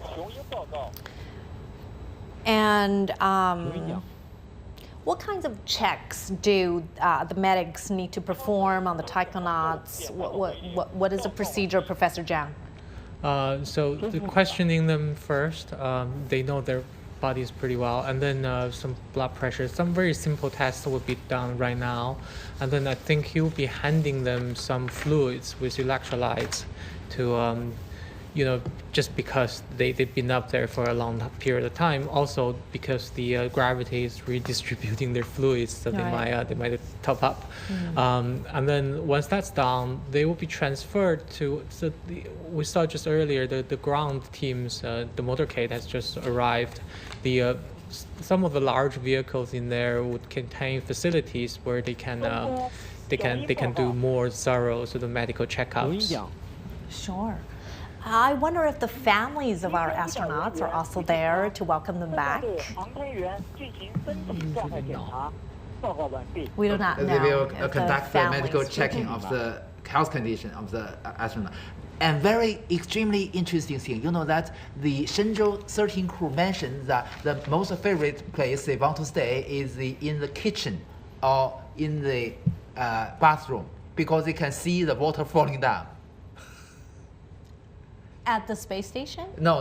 After they came back home. After they come back home. Yeah. So it takes them a lot of effort and time to really readjust to Earth's environment.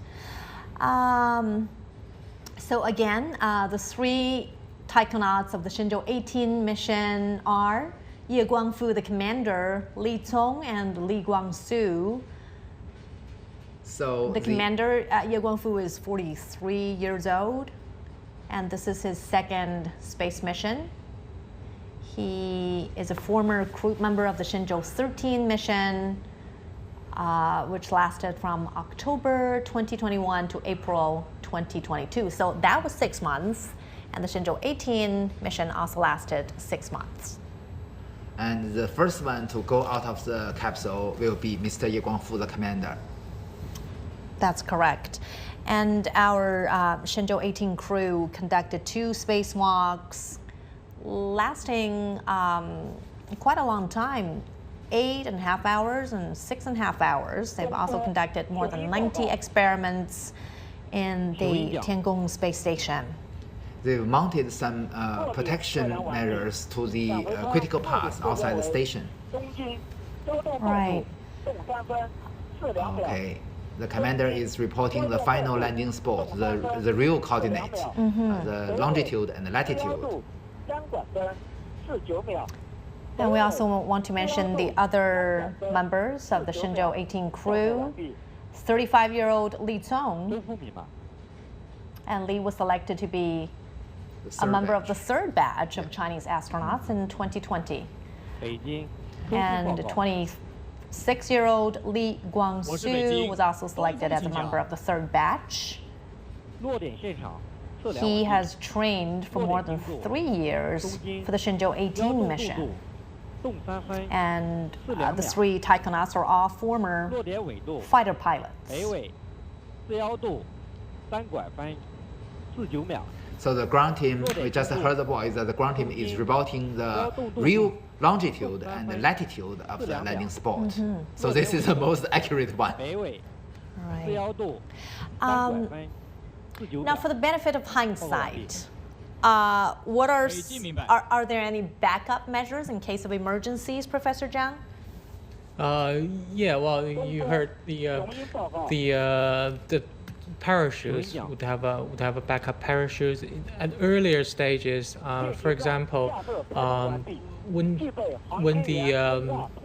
the braking burn, the re-entry burn was happening, Professor Yang mentioned that you only really need 2 engines, but they had 4, and also there are extra fuels for the little thrusters to control the orientations and stuff of the thing. So if one burn isn't accurate enough, they potentially could do more to make sure everything is correct. And also the re-entry is not actually just like dropping a stone. It's not ballistic. Professor Yang mentioned there is an offset between the center of gravity and the aerodynamic push on the vehicle when it entered. That gives it a lift. So it's kind of like an aircraft wing a little bit. So it's actually flying. So this way the number of G's felt by astronauts isn't too big. But if real bad emergency happens, it could just go ballistic and go in really fast. So all of those possible scenarios, each step would have a backup plan. So options are out there. Yeah. Mr. Nick Hague, just the commander of the International Space Station, right at this moment in International Space Station, he during the Soyuz MS-10 mission, he just experienced what Professor Zhang has mentioned, emergency escape, because during the launch, the Soyuz rocket has some malfunction, and the emergency escape system was triggered, and the spacecraft goes down directly. So there is very remarkable G-forces during this emergency re-entry. So Mr. Nick Hague just experienced these G-forces. And moreover, my friends Yi So-yen from the first Korean astronaut also experienced ballistic re-entry, so with higher G-forces than theoretical ones. And these could be life and death moments. Well, last for several minutes is really inconvenient. And moreover, you see that the role of the astronauts are different. For the pilots, they even need to conduct the right operations and do the right judgment during these G-forces up to 8. Right now, we are awaiting the exit of our astronauts from the return module. What kind of special attention is mostly needed at this stage? At this stage, as Professor Zhang has already mentioned, because you know that during the 6 months duration in outer space, most of their muscles, although we have exercise every day, although we have the right nutrition, but still some of the muscles were possibly weakened. So during the re-entry, as we also mentioned, there are intensive G-forces, there are intensive vibration. So it's possible they were hurt during this process. So one of the important tasks for the medic teams is that to ensure that the astronauts were not hurt. So if anything wrong happened, they must be treated properly. I can still remember, you know, that I am a native of Inner Mongolia. I am a native of Huhat. In my home city, we have a hospital there. And you know that during the years before, the main landing site is Siswang Banner.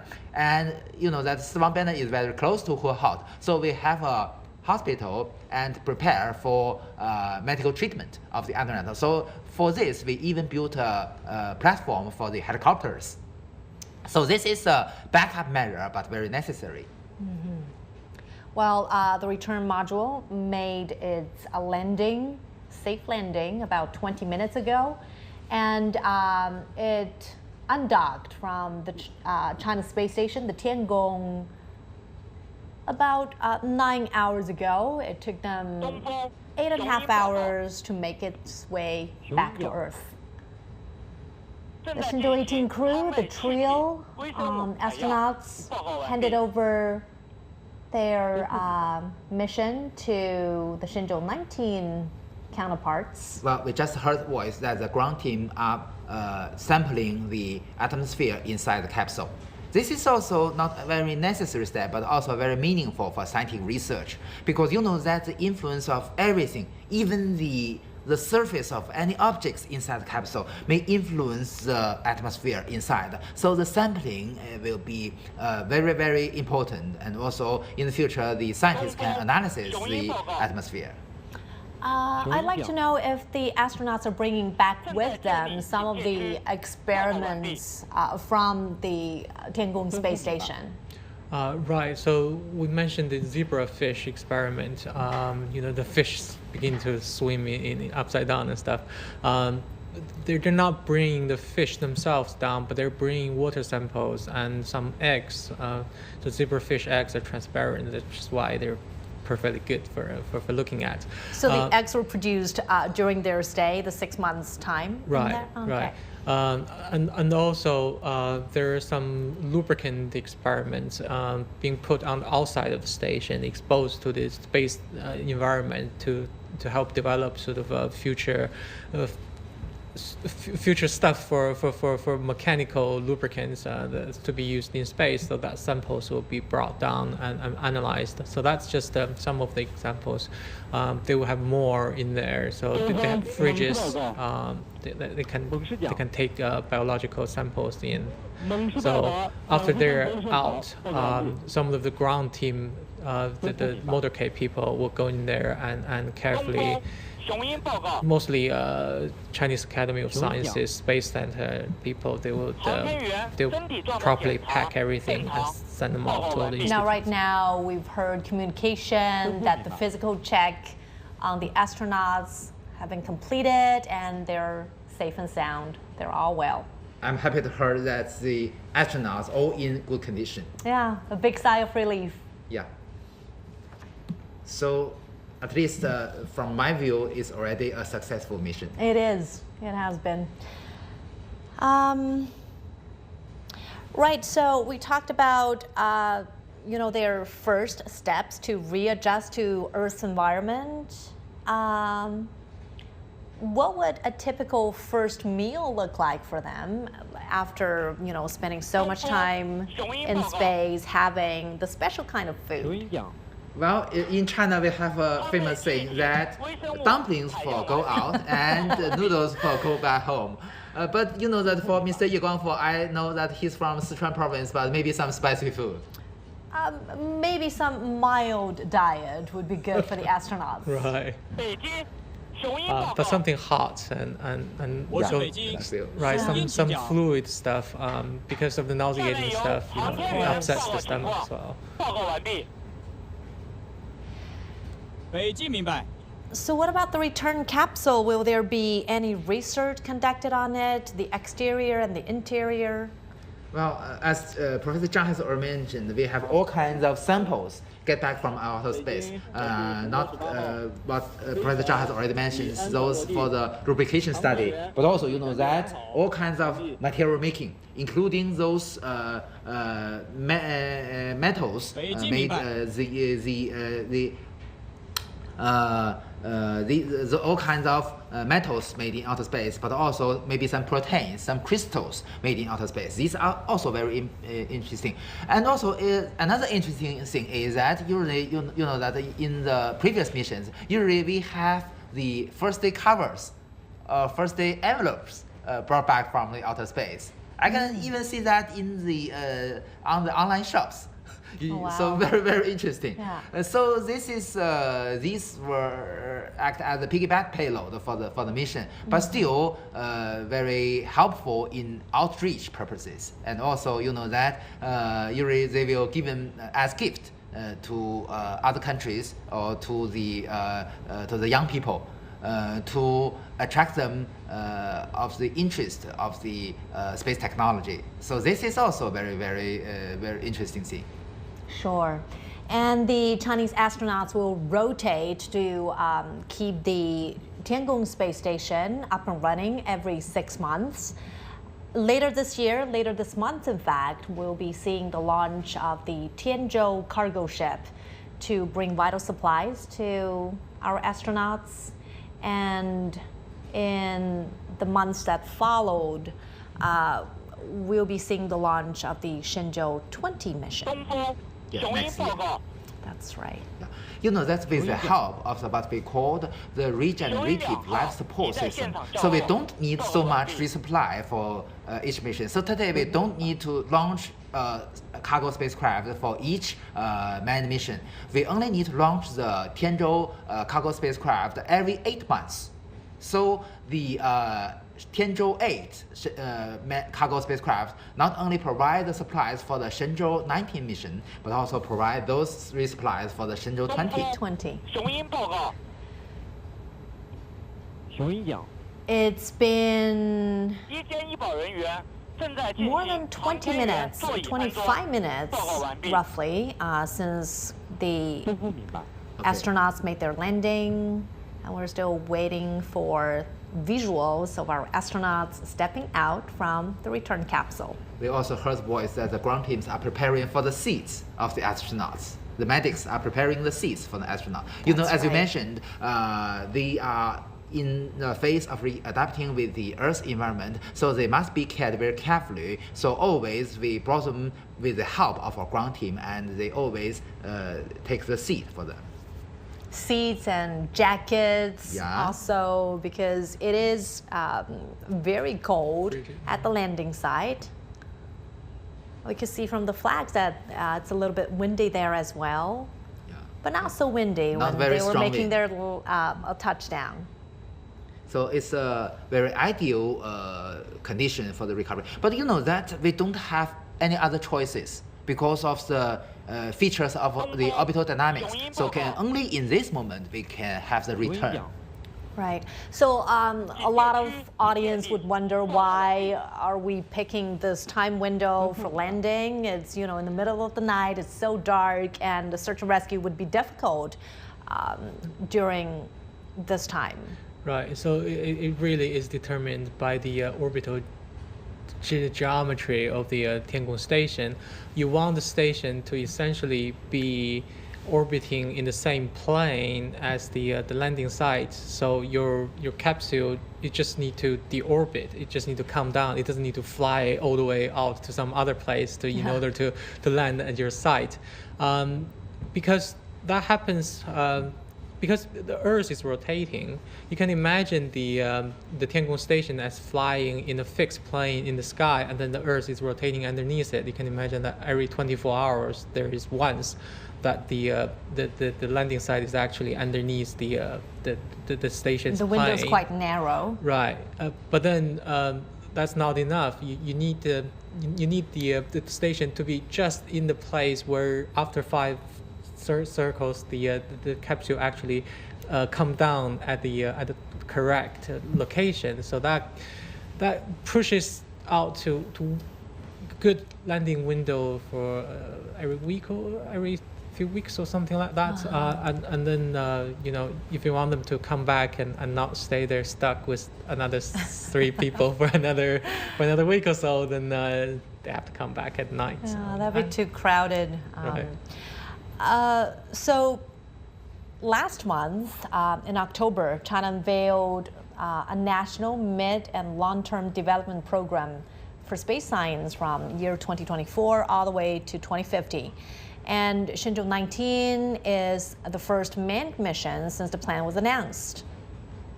How do you think the tasks that the Shenzhou-19 crew completed in space fit in with the bigger design of China's space program? Because the space station itself really is the first step to everything. Because it's a science laboratory, and they're doing a lot of experiments out there. And some of the experiments, you can see they're preparing for long-term sort of future projects. For example, the zebrafish, the stem cell research that's done during the Shenzhou-18 plans. To Shenzhou-18 crew's stay to study how you can design.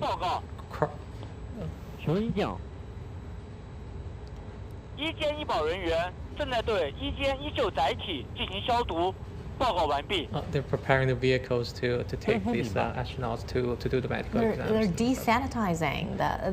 because they need a quarantine procedure. Because you know that, as we've already discussed, their immune system become weaker because of the long-term stay in outer space. So they need to stay in a relative clean environment. So that is the reason they need a quarantine procedure, as I mentioned, for several weeks. So they need to clean the vehicle first. Right.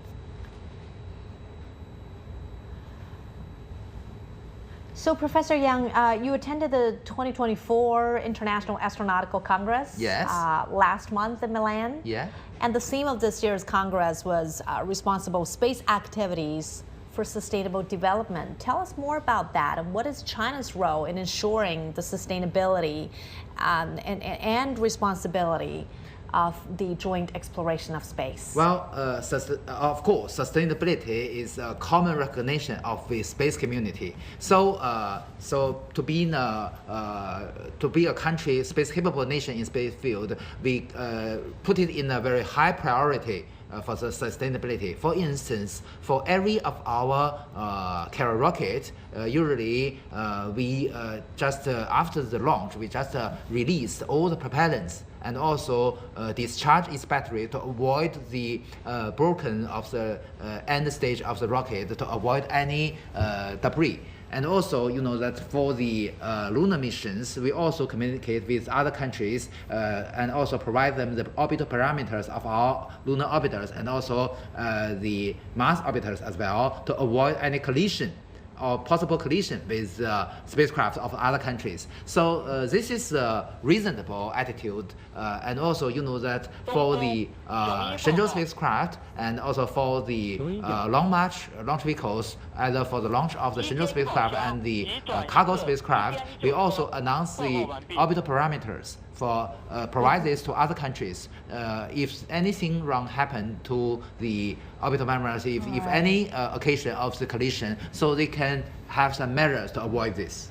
It seems that we are about to get some visuals from our astronauts as crowds are now approaching the return capsule, and the cameras are also ready.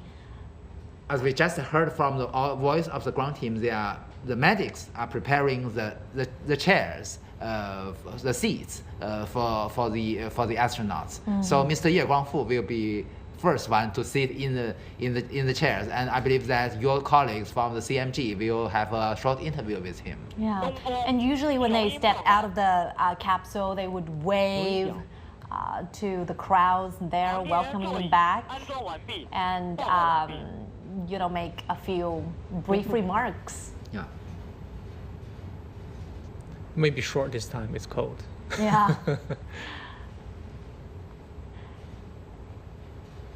This is CGTN special coverage of the return journey of the Shenzhou-18 mission.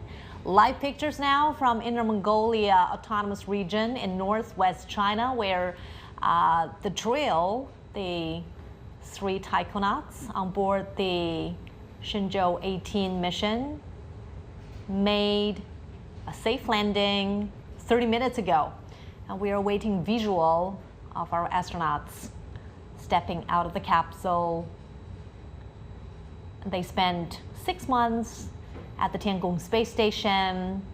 Commander Ye Guangfu has become the first Chinese astronaut to have spent more than a year in space. And this is his second journey to space. Okay, we just heard voice that Mr. Ye Guangfu is ready to go out.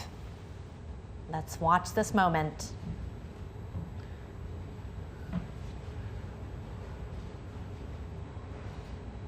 And every time when we, expect to see our returning astronaut, we would want to know their physical well-being, their conditions, and their mental state, of course. Yes. So, although actually speaking, Mr. Ye Guangfu is still very young, but he's already been a veteran for 2 missions. And another very meaningful thing for this mission is that Mr. Li Cong and Li Guangsu, although as I mentioned, only 35 or 36 years old, but also become veterans with this mission. And compared to these veterans, we have very young generation of astronauts operating the Shenzhou-19 mission, operating the Tiangong space station right now. Two of them, two yes. out of the three, Mr. Song Lingdong and Miss Wang Haoze. After 1990. Yeah. And what pride me is that Miss Wang Haoze is not only the third female astronaut, but the first one as my colleague from the space industry. She's an expert on rocket engine. Rocket engine. Yeah. And I think her portfolio has made her the first female space engineer. Right, flight engineer. Flight engineer. So the first flight engineer is Mr. Zhu Yangzhu. But you know that Mr. Zhu Yangzhu is a professor in university. So I believe that the experts from the industry, they have different knowledge and have different experience and different skill comparing with those from the universities. Of course. So it's very important to have the astronauts selected from the industry. From diverse backgrounds as well. Diversity is a basic concept of the IF community. Gender, geography, generation. Sure. Called 3G and the diversity. So the fourth batch of astronauts have been selected and 10 astronauts of the fourth batch were selected, 8 as pilots and 2 act as payload experts. More interesting is that all the payload experts were selected from Hong Kong and Macau. All right. That certainly also reflects the diversity of backgrounds you mentioned just now. Here it comes.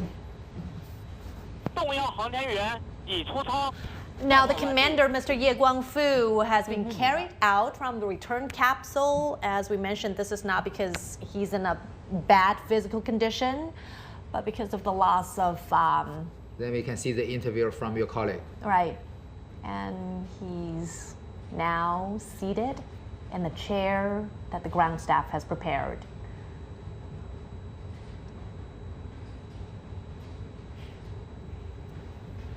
He acted as what we call the 03 in the Shenzhou-18 mission. But this time, he's already become the commander of the whole mission. Yeah. 叶光夫您好，我是中央广播电视总台的记者，2次进驻中国空间站。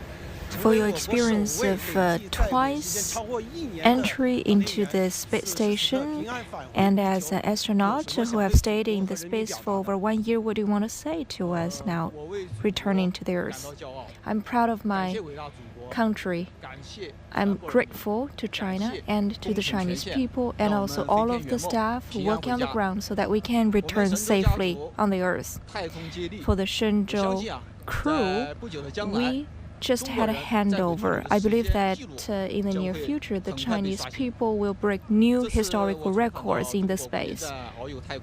Now, this time, during my orbit in the space, I felt deeply that China's astronomy industry is developing quickly, and we will always bear in mind the mission that the country and all our people have bestowed on us to make new contributions. Thank you.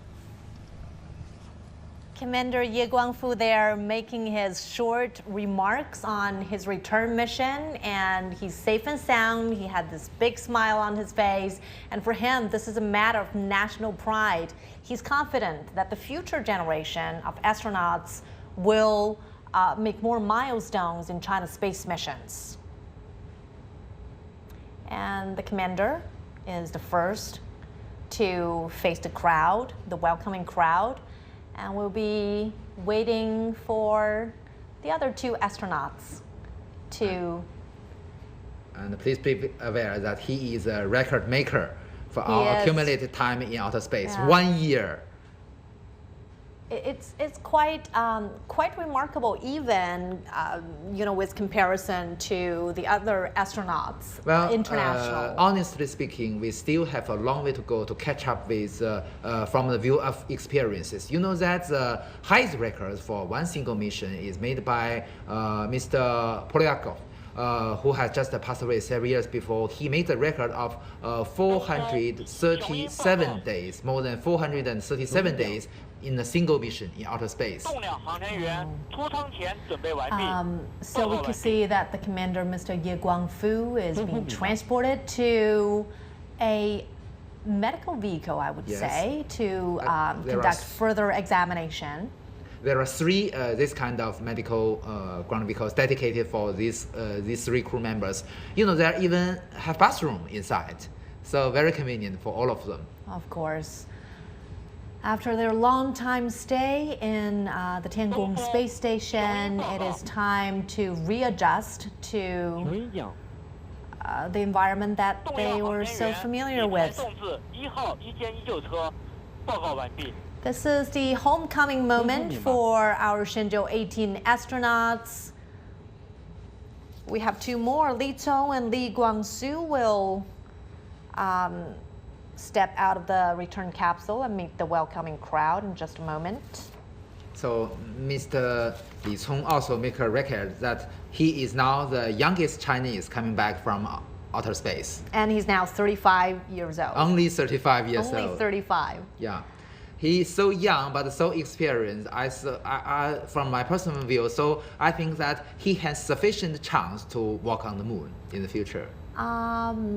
Because could he's you so identify young. from the visual we're getting right now? Probably that will be Mr. Li Cong. Mr. Li Cong, the 35-year-old who spent 6 months in space. So Li Cong graduated from China's Aviation University of Air Force, and he was selected to be a member of the third batch of Chinese astronauts in 2020, waving at the welcoming crowd. Welcome home. This is your first voyage in the space, completing all the tasks in the space. What do you want to share with us? Thank you for the question. Hello, everyone. I would love to thank all the Chinese people for your concern about us, and also for those astronomy-related staff. Thank you for your support of our journey. We have been pursuing our dream, and we work as one. We have 2 spacewalks, very smooth process. I think for the research undertaking, we're going on very well. As expected, we have completed the Shenzhou-18 spacecraft mission, but our journey to the space is an endless journey. We will try to recover as quickly as possible so as to dive into the daily training at an earlier date. And I hope to come back to the space one day in the near future. In terms of building China into a strong aerospace country, I want to contribute more. Now there we heard Li Cong, the 35-year-old astronaut, making a very calm remark there, and he was already talking about, you know, returning to the vigorous training to contribute furthermore to China's space mission. So that's quite heroic. And it's been fast-tracked as well. So usually the pilots need 4-year training.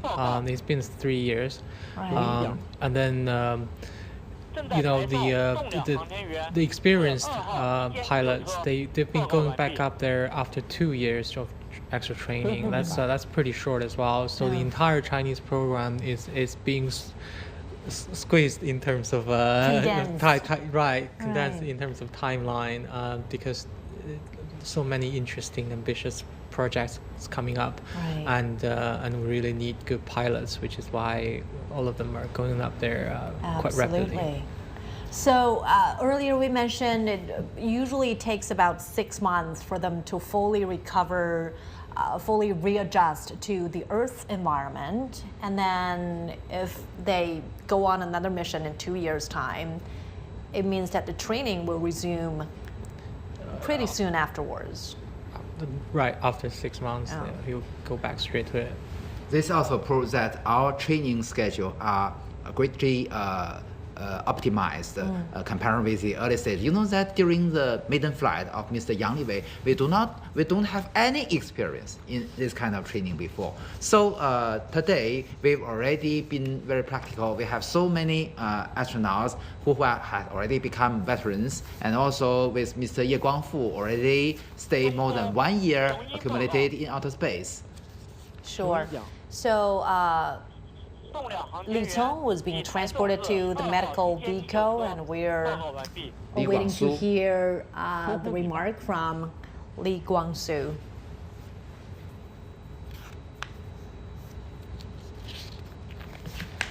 Who's also a pilot. So you can see that they're really training the pilots as much as possible. That's right. All these 3 crew members were fighter pilots Former fighter of the Air Force pilots. before. Yeah. And this is the first space mission for Li Cong and Li Guangsu. But considering their age, this is already a remarkable accomplishment. Mr. Li Cong and Li Guangsu are the 5th and the 6th astronauts from the 3rd batch of the China's astronaut groups to conduct flight missions. So for them, this is a dream come true, but then we also have astronauts who have also undergone vigorous training, but who haven't really realized their space dreams. Exactly. Actually speaking, we have 14 astronauts in our first batch, but 5 of them never have the chance to go to outer space. So they are also heroes in my mind. Absolutely. Now, Li Guangsu is being seated right out of the return capsule, waving to the crowd. Welcome home. As you mentioned, the 5 astronauts are Wu Jie, Chen Quan, Pan Zhanchun, Zhao Chuandong, and Li Qinglong. So all these 5 heroes are, in my mind, as great as those who have already conducted flight missions. Hello, Mr. Li Guangsu. I come from CGTN, and this is your first journey into the space. Now coming back to the planet Earth, so anything you want to share with us? I'm grateful to China and the Chinese people. The space is limitless and miraculous. That's an extraordinary experience for me, and I did enjoy it. Now coming back to the Earth, I feel excited coming home, and at the same time, I still linger on my experience in the space. I'm deeply impressed that I'm so grateful and proud of my country. To build China into a major power in the space, we need to rely on the future generations of the astronauts. We will always remain true to our mission and responsibility to create more miracles. See you in Beijing. Now that was astronaut Li Guangsu making a brief remark, and what touched me there was that he actually mentioned their home in space. 太空家园 in his own words, and that means the Tiangong space station is a home away from home. And now we've seen all 3 astronauts safe and sound making their way back home. Again, these 3 astronauts are Ye Guangfu, Li Cong, and Li Guangsu. It's already from the tradition that your colleagues from CMG will have first interview with all crew members of every flight mission after they came back home. Yeah, and I'm sure our teams of reporters there have been waiting for a long time for this historic moment. Very cold there. Right now is 2:17 a.m. Beijing time, same time there. And now we've got official announcement, the declaration that the Shenzhou-18 mission has been a success. So all 3 astronauts are being transported to the medical vehicles, waiting to be further examined, making sure they're physically sound. And then there's going to be this quarantine period. Yeah. Waiting them ahead are this lengthy recovery process. And after this, after third stage of the recovery procedure, you know that usually, according to the previous traditions, there will be a press conference for the 3 crew members facing the media. So at that moment, there will also your colleagues from CGTN to have direct face-to-face interview with them. Absolutely. Now, as we welcome back our Shenzhou-18 astronauts, we also wish the best of success and all the smooth operation for our Shenzhou-19 crew who arrived at the Tiangong space station a few days ago. And they too are going to spend 6 months up there. As Mr. Zhou Xianping mentioned, in the future, it's possible we will conduct mission of continuous stay in outer space for 1 year. So, gentlemen, it was a great success for our astronauts. The landing, every one of them was safe and sound in great physical condition. And as for the later missions up there, the Shenzhou-19 mission, what are some of the things that you're watching out for? Well, as we've already heard from the press conference of the China Manned Space Agency, we will continue to conduct the EVA in 1 or 2 EVA during the Shenzhou-19 mission. One important thing is to provide protection and additional protection of the very critical parts outside the station, avoid the collision of the space debris. You know, today the space debris is already the very remarkable threat to the safety of the Shenzhou of the Tiangong space station. So it's necessary to conduct this kind of EVA. Moreover, as we will already discussed with Professor Zhang, we will prepare for the future lunar missions. So the, as I mentioned, the simulated bricks to conduct the on-site resource utilization in the future lunar base. We also, this kind of study, we can see more and more this kind of study. Moreover, you see that this time we have the first female astronaut from the industry. And I believe that her knowledge and her experience will help her to go more smoothly in conducting all these scientific research experiments. You mentioned the installation of some of the protection shields against space debris, and I think that our Shenzhou-18 crew have already done some of that experiments in their spacewalk. What is the purpose of that? Right, so because the space debris situation is getting worse day by day, you know, there's lots of small satellites being launched, and you know, sometimes they collide and generate clouds of debris, and once that hit one of the critical parts like the pipes and pumps on the outside, that could be dangerous. There's redundancies built in, but if you can put in extra shielding for them, you'll be good. And then for the bodies of the space station, once the debris go through it, there are procedures to patch up the holes, and everything should be fine.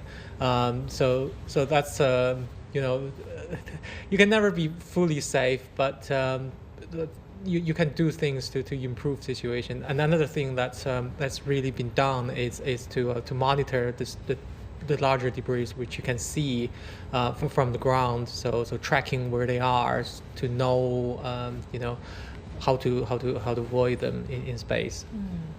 Well, Professor Yang, you've been with CGTN in our special broadcast of space missions in the past 10 years or so. I want to get your feelings now over these years. Every time when you see a launch of a mission or the return of our astronauts, your confidence and pride would increase. Absolutely. I can still remember that during the first special coverage of the CGTN, at that moment it's called CCTV News, I can still recite your colleagues mentioned at the beginning of our special coverage. China is one step closer to have its own space station. Now this dream has already come true. Moreover, you see that Mr. Yang Liwei, our space hero, fulfilled China's millennium dream to go to outer space. But I should emphasize that walking on the moon is another millennium dream of the Chinese people. So I can see that we've already been very confident to complete that before the 2030, so the milestone. And also I should emphasize, although we are now a developing country, but we have optimize our manned lunar program on system level. So we have so many technologies already been developed. So that is why we are confident to accomplish the goal before 2030. Certainly there are bigger plans ahead. And how do these space ambitions inspire, future young talent, young scientists like you, Professor Zhang? Right, so there's the sense of adventure. It's the space is the final frontier. So that mixed with the unknowns and everything. So that's the lead in. So get people hooked at beginning, and then space touches on so many different aspects of science and technology. For example, in space you can do a lot of astronomy. From Earth you can't go through the atmosphere and see in some higher energy sort of frequencies. You can do that in space. And also there's the technology, everything.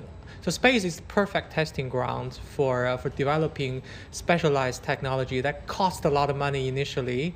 So you know, the space, the outgoing cost and reliability requirements of space justifies the higher per unit cost at the beginning. So that pushes you through the initial development stage of a technology, and then later on you can develop that into a lower cost, so that everybody can afford situation. So space is not only giving its own technology, it's also sort of pushing forward all the other technologies. So once the young people and especially science STEM subject people gets involved, they can always find something interesting in their own sort of related area to work towards. So I highly encourage people who, even scientists who haven't already been involved in space explorations to get involved. So there's always something. Yeah, aspiring. So give our audience a sense of where China stands right now in terms of its space mission, because China has done so much, and right now China and the United States are aiming to put humans back on the moon. Well, from the view of time, we already have great achievements. But comparing with other countries, with the leading countries, we should be aware that we still have a long way to go. We should always be aware that the United States their astronauts have already walked on the moon more than half a century before. But today it's our turn to go to the moon and walk on the moon. Not only walk on the moon, but to have our permanent base on the lunar surface to more greater contribution to the whole human society. Why is this renewed interest to go back to the moon? Right, because the technology is there, we can actually go there to do more than just waving a flag. The Apollo project is hugely expensive, and the scientific or technological outcome eventually it outpaced the cost. But at the time, it was mostly a national pride thing. But for China to want to go to the moon, it really wasn't to be there first, because you can't be. You know, history has already been made. So right from the beginning, the plan is to have moon yield scientific output and technology output. You can do optimistically, there are a lot of resources on the moon that you can use the moon for further deep space missions. You know, you can dig up water there to make fuel, to make oxygen, and all that sort of things. But at the very least, the moon, for example, on the backside of the moon, being shielded from all the noises from Earth, you could do astronomy, very low frequency radio astronomy. So all sorts of things you can do on the moon. It's a satellite. It's just like the satellite we launched, but it's massive, and it's very stable. You don't need the noises associated with the satellite platform. So as a science laboratory, the moon is really where we would like to be, you know, which is why you want the International Lunar Research Station. And the lunar soil samples that the Chang'e 6 retrieved from the Spartan side of the moon has been a center of discussion at the major space conference that you attended in Milan just last month. Tell us more about that. Actually speaking, I myself took a lot of pictures of this lunar sample. It's so, that it attracted large. I suppose it was just a tiny piece. A tiny piece, but you know that I have many friends from the Italian Association of Aeronautics and Astronautics. They are the local hosts of this IAC. They mentioned to me that they get up very early and welcome the lunar samples in the morning, and that there is always a guard near the sample because it's so valuable. There are so many audience, and also many my friends from other countries has expressed wish. That the local hosts of the next IAC also expressed their wish to also exhibit this piece of the moon from far side. The research and study of the lunar sample, has China been open to invite countries to perform research? Well, that as Professor Zhang has already mentioned, China actually is open to all world, to any country. We welcome the scientists from other countries to raise their proposal, how to utilize, how to study these lunar sample, either those from the Chang'e 5 or Chang'e 6. That we already gave some of these the samples from the Chang'e 5 as a national gift to other countries. Of course, I believe that scientists will study the samples. That they already have very great discoveries based on these samples, such as those the newly published papers by the Russian scientists. And also, that the samples from the far side is very unique. Because that even the physical features, even the colors is different from those from the near side. So that is the reason why it's so valuable. And there is no exception that all countries, all space capable nations sing high praise of our Chang'e 6 missions. Moreover, that the Chang'e 5 samples is very young. Is the youngest between all the 10 samples taken from the near side of the moon among all these space-capable nations. So also it's very, very meaningful for all of us. And then what is the scientific value, Professor Zhang, of the lunar samples from the far side of the moon? How does it help us understand the formation of the moon? Right, so the moon, it turns out the moon is not just a rock. It has a geology, it has a potentially a molten core as well. So what we learned, the front side and the back side being so different, the Chang'e 5 and 6 samples, they're looking very different in composition as well. Tells you, for example, in the leading series, the moon being formed from Earth being hit by a protoplanet the size of Mars. The whole process, ejecting the debris out there, being irradiated by the hot Earth, sort of pushing some of the lighter elements further away. So if the composition of the two samples verify that there is that difference in light elements, for example, then you could inform on whether that theory was actually correct or not. And then that tells us about the Earth's own geology as well. For example, some of that protoplanet may have a leftover thing inside of Earth. There are claims of studies that had found those things. And once you know all of that, then you just basically know where to look for resources, where how the Earth's interior actually works, and that tells you so much more on the other planets in the solar system as well. So. Yeah. So we mentioned the construction of the Lunar Research Station will be on the near side of the moon. My question is, will humans ever set their foot on the far side of the moon? That's not currently in the plan, but I don't see why there wouldn't be. Eventually there will be substantial mobility. The plan for the lunar station, International Lunar Station, is at least tens of kilometers, possibly up to 100 kilometers of mobility. You can drive around on the moon. So we hope that there will be other stations, or either other Chinese stations or other international, other sort of country, other partners stations elsewhere, so we get a fuller picture of the moon that way. Right. So collaboration really would yield a lot of benefit here. Yeah, absolutely, and ensuring communication to astronauts, if we ever make it to the far side of the moon, is also crucial. Well, you know that, Ms. Wang, we've already have multiple scientific research stations in Antarctica. But please be aware that the total area of Antarctica is only 14 million square kilometers. But you know that the total area of the moon is more than 38 million square meters. So it's only a little bit smaller than Asia. How big it is. So absolutely, we need more stations, not only those in the South Pole regions, not only those in the near South Moon, but also those near the South Pole. You know, that's from the view of engineering, you know that the useful thing is that we already have water. And also the water is a very important resource for making propellants and also for the drinking and also for the growth of the plants.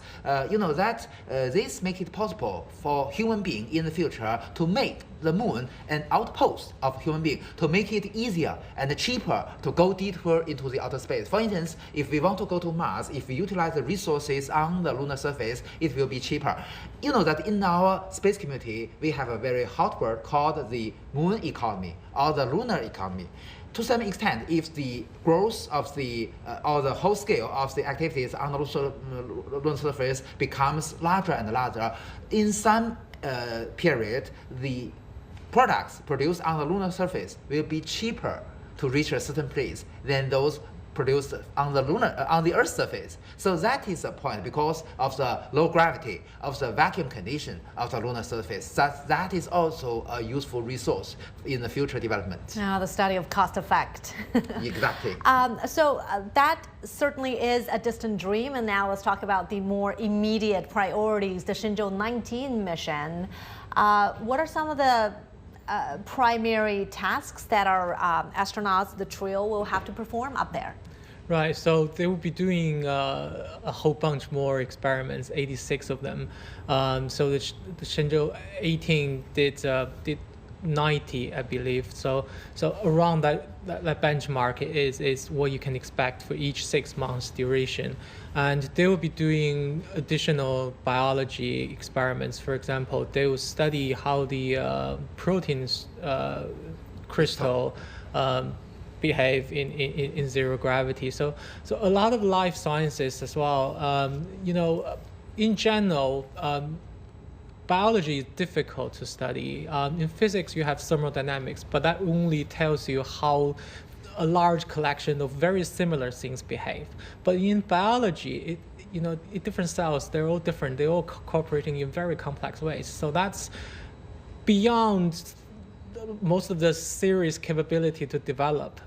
So you have to study from a practical point of view, and having one of the environmental parameters like gravity be turned off so you can compare how things behave differently is one very important way to gain additional information you wouldn't be able to gain otherwise. Mm-hmm. So I look forward to it. It might be a bit boring to non-scientists, but I really look forward to seeing the experiment outcomes being published. That might be years into the future, but I look forward to what Shenzhou-19 would yield. Yeah, the study of space is always about forward-looking. Now, you mentioned 86 experiments for the Shenzhou-19 crew, and they will be up there for 6 months. If we do the maths, we could be convinced that these tasks will keep the crew there really busy every day. Well, President Zhang has already mentioned a lot about the zebrafish. You know, this time we will have the fruit flies, the insects. Yeah. This is the first time they bring these insects into our Tiangong space station. And also, according to the announcements of Mr. Lin Xiqiang, in the future we will also bring mice to our Tiangong space station. And that the mice is more closer to human being. So that of study will be more helpful for us to understand the influence, the impacts of the outer space to human body. So this kind of study will be very, very meaningful, not only for our purely scientific research, but also for the engineering, for the future missions, as we've already discussed a lot about the future manned missions to the moon and also even to the Mars. So I believe that just within this century, because you know that many scientists, many of my friends and colleagues conducted study not only manned missions to the Mars, but also beyond Mars. For instance, you know that human being cannot visit Jupiter because the Jupiter has very dangerous magnetic field and has very dangerous radiation. And also, it is impossible for us to land on Io, Europa, or Ganymede because also it's too close to the Jupiter, and there are also very dangerous radiation.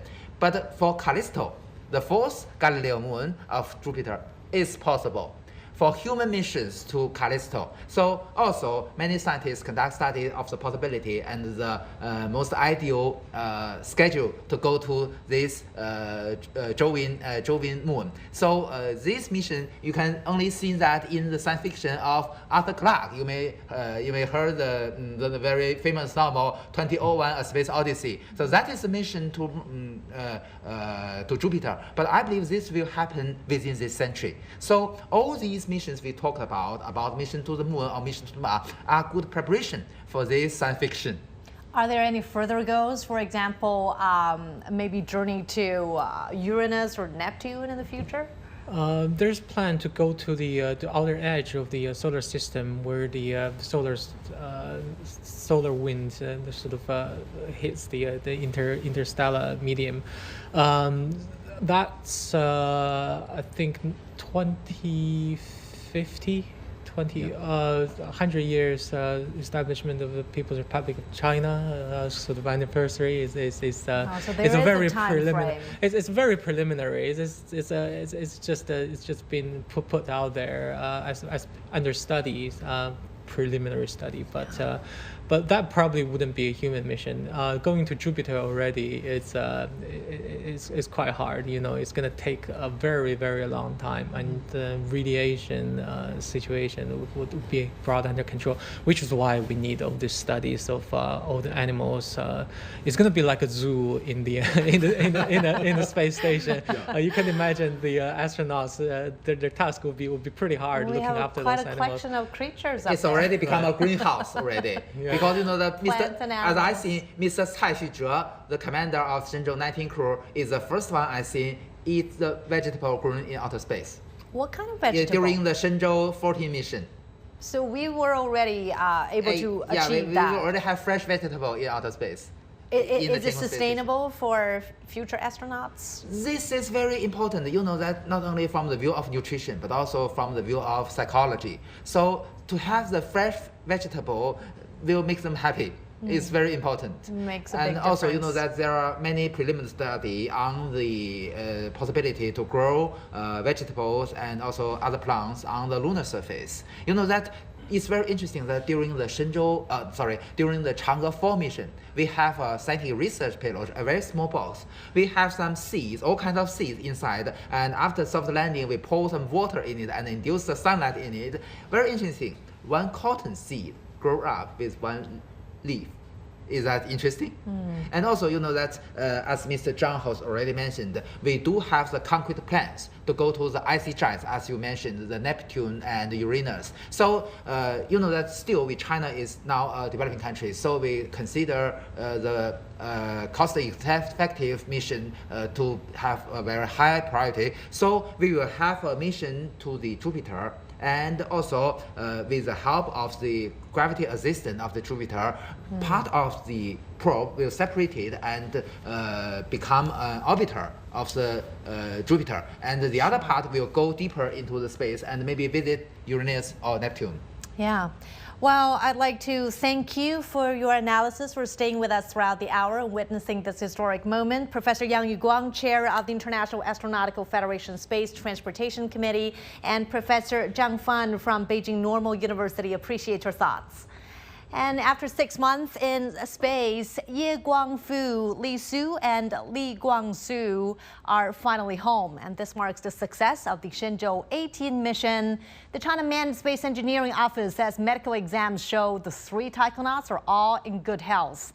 Before the return, the trio welcomed the Shenzhou-19 counterparts aboard the Tiangong space station on Wednesday and completed an in-orbit handover. And this brings us to the end of our special coverage today. Before we leave, let's take a look at the key moments of their journey home. I'm Wang Mengmang. Thanks for watching.